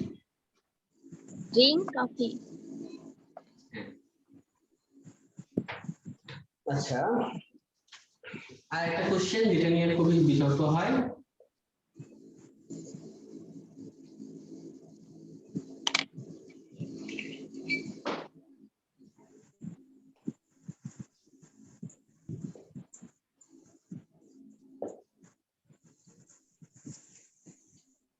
আর কি আছে? ধরো এখানে ধরো কি হবে? দুইটা থাক। Angry for What হবে। are you so angry For হবে। for? Angry about? For হবে ভাইয়া। Angry হ্যাঁ। about? কেন? এক অনেকগুলো জায়গায় অ্যাংরির পরে ফর দেওয়া আছে, কিন্তু সেই আনসারে কোনো একটা মিসিং হয়েছে, তাই মানে অ্যাংরির পরে অ্যাবাউট হবে এখানে। কারণ হচ্ছে what are you so angry, তুমি রাগান্বিত কি নিয়ে? কোন একটা বিষয় নিয়ে, তাই না? ভাইয়া কোন একটা বিষয় নিয়ে যদি রাগান্বিত হয় সেটা হয় অ্যাংরি অ্যাবাউট। কোন ভাইয়া বিষয় হইলে অ্যাবাউট হয়, এট অর অ্যাবাউট। অ্যাংরি উইথ দেখছি, সেক্ষেত্রে কি হবে? অ্যাংরি উইথ, অ্যাংরি ফর, এটা বোঝায় কোন যায়। ব্যক্তির উপর রাগ করলে অ্যাংরি উইথ। কোনো কিছু করার জন্য রাগান্বিত হলে ফর। তাহলে অ্যাংরি উইথ হচ্ছে ব্যক্তির সঙ্গে রাগান্বিত হওয়া, তারপরে অ্যাংরি ফর মানে কোনো কিছুর জন্য রাগান্বিত হওয়া, অ্যাংরি অ্যাবাউট মানে কোনো বিষয়ে রাগান্বিত হওয়া, বিষয়ে। অ্যাংরি অ্যাট মানে ঠিক কোন একটা ক্ষেত্রে, কোনো বিষয়ে। কোন নির্দিষ্ট ক্ষেত্রে বা নির্দিষ্ট করে যখন কোনো কিছু বোঝায় তখন হয় অ্যাংরি অ্যাট। যেমন I angry at, I am angry at your proposal. Proposal, মানে তুমি একটা proposal দিছো, সেই proposal এ আমি রাগান্বিত হয়েছি। বলেন এই যে angry for, angry about, angry at এগুলোর বাংলা আরেকবার বলে দেন, লিখবো। angry with, ব্যক্তির উপর রাগান্বিত হওয়া, হুম, ব্যক্তির উপর। angry for, কোনো কিছুর জন্য রাগান্বিত হওয়া। তার মানে angry with someone লিখতে পারো, angry with someone, তাহলে বুঝতে পারবা। angry for something, angry about a matter, মানে কোনো একটা বিষয় সম্পর্কে, angry about a matter, angry at the proposal। হ্যাঁ ভাইয়া, গিভিং ব্যবহারে রাগান্বিত হয়েছি, তার মানে angry at your behavior। Give up, এটা একটু দেখাবেন? আবার একটু বলেন, একটু বলেন। angry with someone, কোন ব্যক্তির সঙ্গে রাগান্বিত হওয়া। angry for something, কোন কিছুর জন্য রাগান্বিত হওয়া। angry for milk, angry for pen, এরকম। angry about a matter, কোন বিষয় নিয়ে রাগান্বিত হওয়া। angry about a matter, angry at proposal, মানে কোন নির্দিষ্ট প্রপোজাল দিছো বা নির্দিষ্ট কোনো ক্ষেত্রে, হ্যালো, নির্দিষ্ট কোনো আচরণে যদি তুমি রাগান্বিত হও তখন হবে angry at। হ্যাঁ ভাইয়া, গিভিং আর গিভ আপটা দেখাবেন? গিভ আপ মানে হচ্ছে ত্যাগ করা, ছেড়ে দেওয়া, হতাশ হওয়া। গিভ ইন, গিভিং মানে হচ্ছে গিভ আপ, আর গিভ ইন। গিভিং মানে সর্বস্থান্ত হবে না? গিভ ইন মানে নত হওয়া। হ্যাঁ হ্যাঁ, বর্ষতা স্বীকার করা, নত হওয়া। গিভ আপ মানে হচ্ছে ছেড়ে দেয়া, পরিত্যাগ করা, হতাশ হওয়া। ডোন্ট গিভ আপ, ভাইয়া বোর্ডটা ক্লিয়ার দেখা যায় না। আচ্ছা আমি বলে দিচ্ছি, ডোন্ট গিভ আপ মানে হতাশ হয়ো না, আশা ছেড়ে দিও না, ঠিক আছে? গিভ ইন মানে সর্বশ্রান্ত হওয়া অর্থে ইউজ হয়, নত হওয়া অর্থেও ইউজ হয়। তার মানে হচ্ছে ধরো ডোন্ট গিভ ইন, তুমি এটাই যদি দাও তাহলে কখনো নত হইও না, বা you should not give in, ধরো কোনো একটা বিষয়ে কার কাছে নত হবে না। and honest and dishonest means, হ্যাঁ, তারপরে don't give in to dishonest person, dishonest personের কাছে নত হইও না। তারপরে don't give up মানে কি, আশা হয়তো হবে না, তার মানে তোমাকে চেষ্টা চালিয়ে যেতে হবে, এই অর্থে হচ্ছে give up ইউজ করা। ধরো go on, go on শব্দের অর্থ কি? go on শব্দের অর্থ হচ্ছে carry on, চালিয়ে যাওয়া। গরু ডাকে, গরু তো ডাকবেই। আচ্ছা, আরেকটা ইম্পর্টেন্ট অংশ দেখাই, সেটা হচ্ছে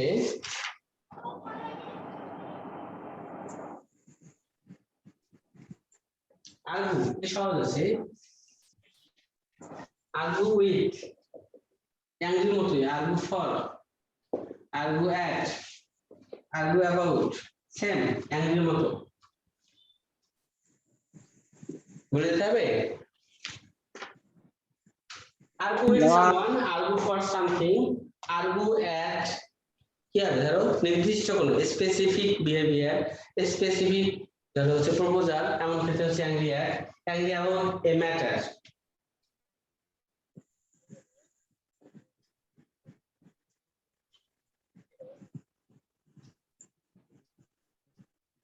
ভাইয়া আর একবার বলেন তো। argue with someone, argue for something, argue at a specific behavior, a specific proposal, argue about a matter। মানে কোনো ম্যাটার, কোনো বিষয় সম্পর্কে যদি তুমি তর্ক করো তাহলে হচ্ছে argue about।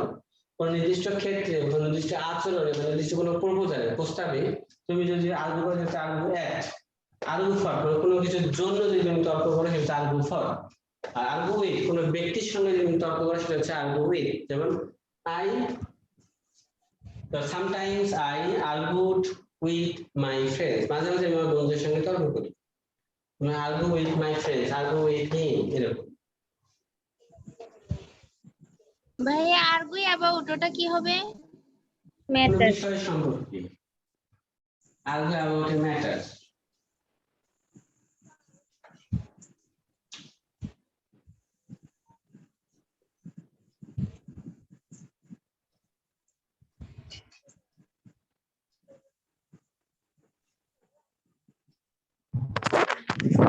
হ্যালো ভাইয়া, জি, যে বেগ বেগ ফর আর বেগ অফ দুইটাই তো প্রার্থনা করা, তো কোনটা কোথায় হবে? beg for something,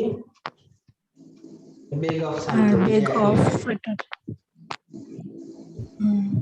আচ্ছা, beg for something, ধরো কিসের জন্য বেগ, বেগ ফর পার্ডন, ধরো ক্ষমার জন্য তুমি হচ্ছে বেগ করতেছো, বেগ ফর পার্ডন। আর কোন একটা বিষয় হচ্ছে তুমি যদি মানে ক্ষমা প্রার্থনা চাও, সেক্ষেত্রে বেগ অফ হতে পারে।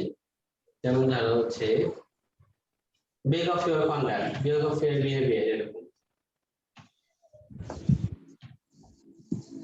তোমরা যেটা করবা সেটা হচ্ছে বইয়ের পিছন থেকে যে প্র্যাকটিস গুলো আছে, আগে প্র্যাকটিস গুলো শেষ করবা। প্র্যাকটিস গুলো শেষ করার পর তোমরা হচ্ছে টপিকে যে কোশ্চেন গুলো আছে এগুলো করবা। শেষে কি লিখছেন? Of their. The children were entrusted dash the care of their uncle.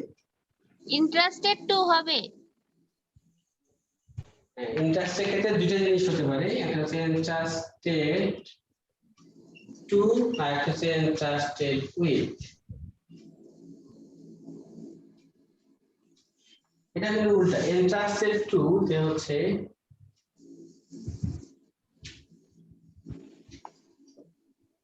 ব্যক্তির প্রতি, আর এটা হচ্ছে বস্তুর প্রতি। এটা খুবই কনফিউশনাল একটা কোশ্চেন। তো এন্ট্রাস্ট, এই এন্ট্রাস্ট শব্দটা হচ্ছে ট্রাস্টেড, ট্রাস্ট মানে হচ্ছে বিশ্বাস স্থাপন করা, ট্রাস্ট মানে নাউন, নাউনের ভার্ব ফর্ম হচ্ছে এন্ট্রাস্ট, বিশ্বাস স্থাপন। The children were entrusted, to হবে না উইথ হবে? টু হবে।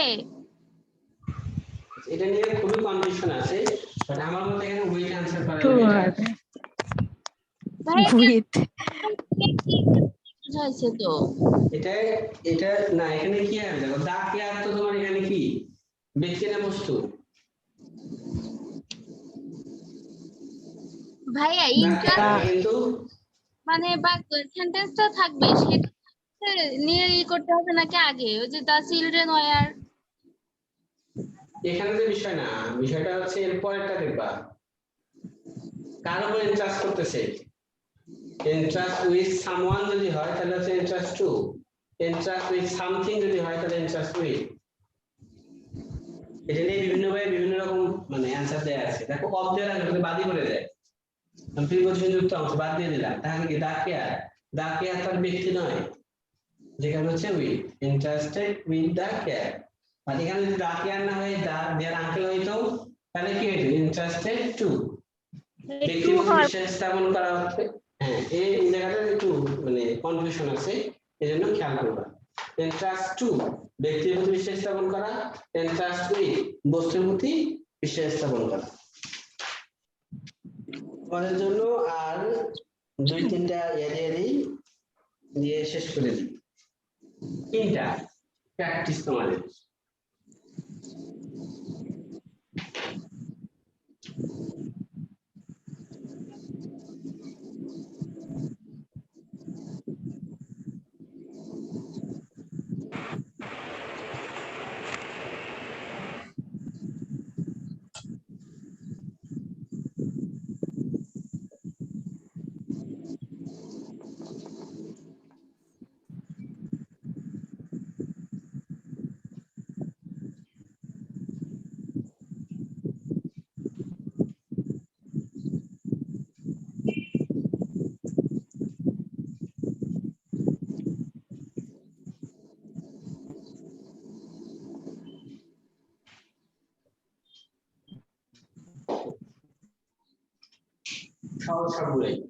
ভাইয়া প্রথমটা হবে টাইম বাই ইওর ওয়াচ, তারপরে হবে ইন্টারেস্ট ইন মিউজিক, তারপরে হবে ব্যাড অ্যাট টেনিস, অ্যাট হবে।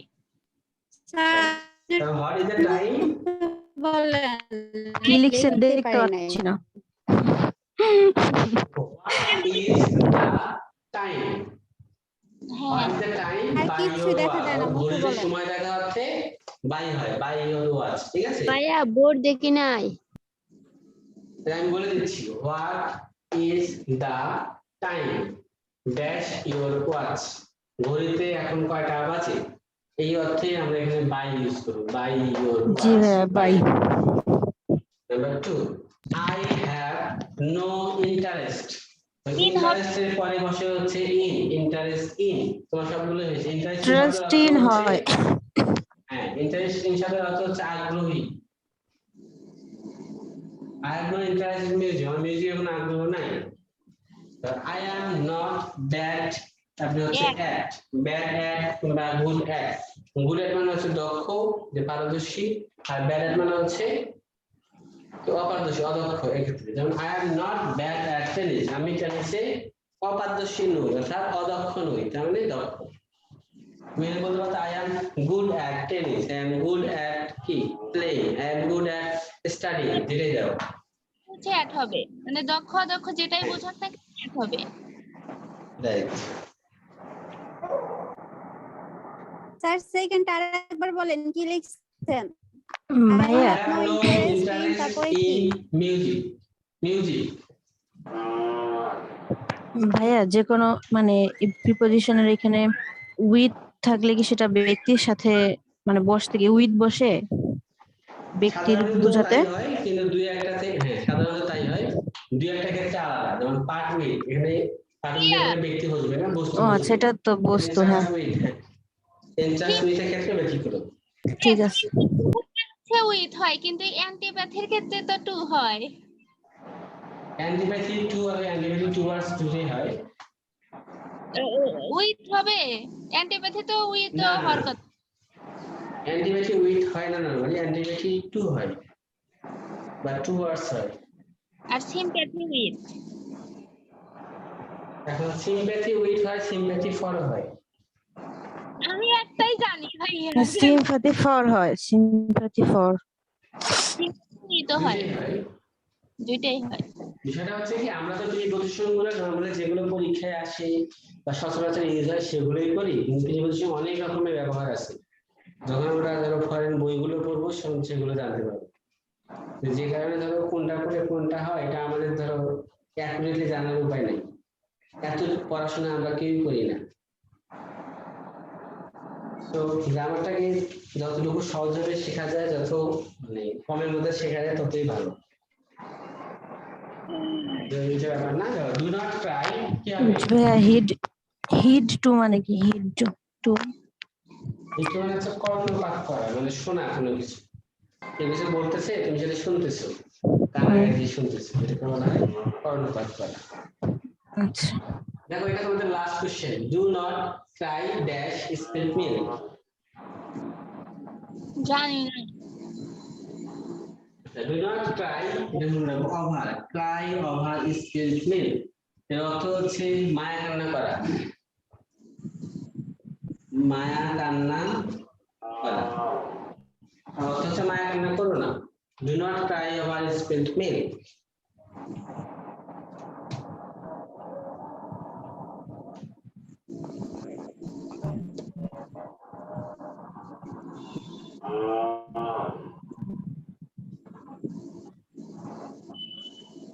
sink into oblivion আপনার অর্থ হচ্ছে চিরতরে হারিয়ে যাওয়া।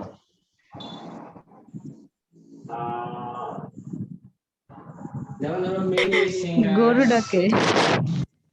many singers sink into oblivion, মানে বহুত মানে গায়ক হচ্ছে চিরতরে হারিয়ে গেছে। যাই হোক, তোমরা যেটা করবা প্রিপজিশন গুলা বইয়ের পিছনে যে প্র্যাকটিস গুলো আছে সেই প্র্যাকটিস গুলো খুব ভালো করে শেষ করো। প্রথমবার করে যাবা, দ্বিতীয়বার নিজেরা প্র্যাকটিস করবা, ডেকে ডেকে তৃতীয়বার রিভিশন দিবা, এভাবে করতে থাকবা। তোমাদের প্রিপজিশন ভালো পারতে হবে, এই কারণে প্রিপজিশন নরমালি কমন আসে, সেখানে কনফিউশনের সুযোগ আছে। এই কনফিউশন থেকে তোমরা যদি আসতে পারো তাহলে মানে প্রিপজিশন থেকে একাধিক কোশ্চেন কমন পেতে পারো। সুতরাং অবহেলা করার কোনো সুযোগ নাই। তোমরা যদি বাসায় প্র্যাকটিস শুরু করো একটা সময় গিয়ে ভয়টা ভেঙে যাবে, কিন্তু যদি শুরুই না করো তাহলে তো এইগুলা থেকে বের হওয়ার কোনো সুযোগ থাকবে না। প্রিপজিশনটা কি হচ্ছে ওই যে বইয়ে যে হচ্ছে দেওয়া আছে সরাসরি ওইগুলা মুখস্থ করব নাকি বিগত বছরের কোশ্চেনটাই জাস্ট দেখব? বিগত বছরের কোশ্চেন গুলো আগে প্র্যাকটিস শেষ করবা, শেষ করার পরে মন চায় দেন ওগুলো করবা। ওগুলো ম্যান্ডেটরি না, কিন্তু আগের বছরের কোশ্চেন গুলো সলভ করা হচ্ছে ম্যান্ডেটরি। বিগত বছরের কোশ্চেন তো হাজার হাজার, ওইগুলো সলভ করতেই তো দিন চলে যায়, আবার ওইগুলো শেষ করে প্রথম 3-4-500 যখন করে ফেলবা তখন সবগুলো দেখবা যে ঘুরে ফিরে ওগুলোই আসতেছে, তখন আর ঝামেলা মনে হবে না। প্রথম কয়েকদিন করে দেখো, পরে আর কিচ্ছু মনে হবে না। তো একইভাবে ভোকাবুলারি গুলো করবা, ভোকাবুলারি, ফ্রেজ, ইডিয়ম ফ্রেজ আর হচ্ছে প্রিপজিশন, এগুলো নিয়মিত কাছে থাকতে হবে। কারণ ক্লাসে এগুলো ধরো মানে একটা পরে একটা সলভ করে দেওয়া সম্ভব নয়, এতগুলো কিভাবে সম্ভব? যদি তোমরা অফলাইনে ক্লাসে থাকতা তাও হয়তো বই থেকে যে কিছু আগানো যাইতো, যেহেতু সেই সুযোগটা নাই তোমরা নিজেরা বাসাতে এটা কাজে লাগাও, ঠিক আছে? আর লকডাউনের সময় বাসার বাইরে বের হও না, সাবধানে থাকো সবাই। স্যার ভাই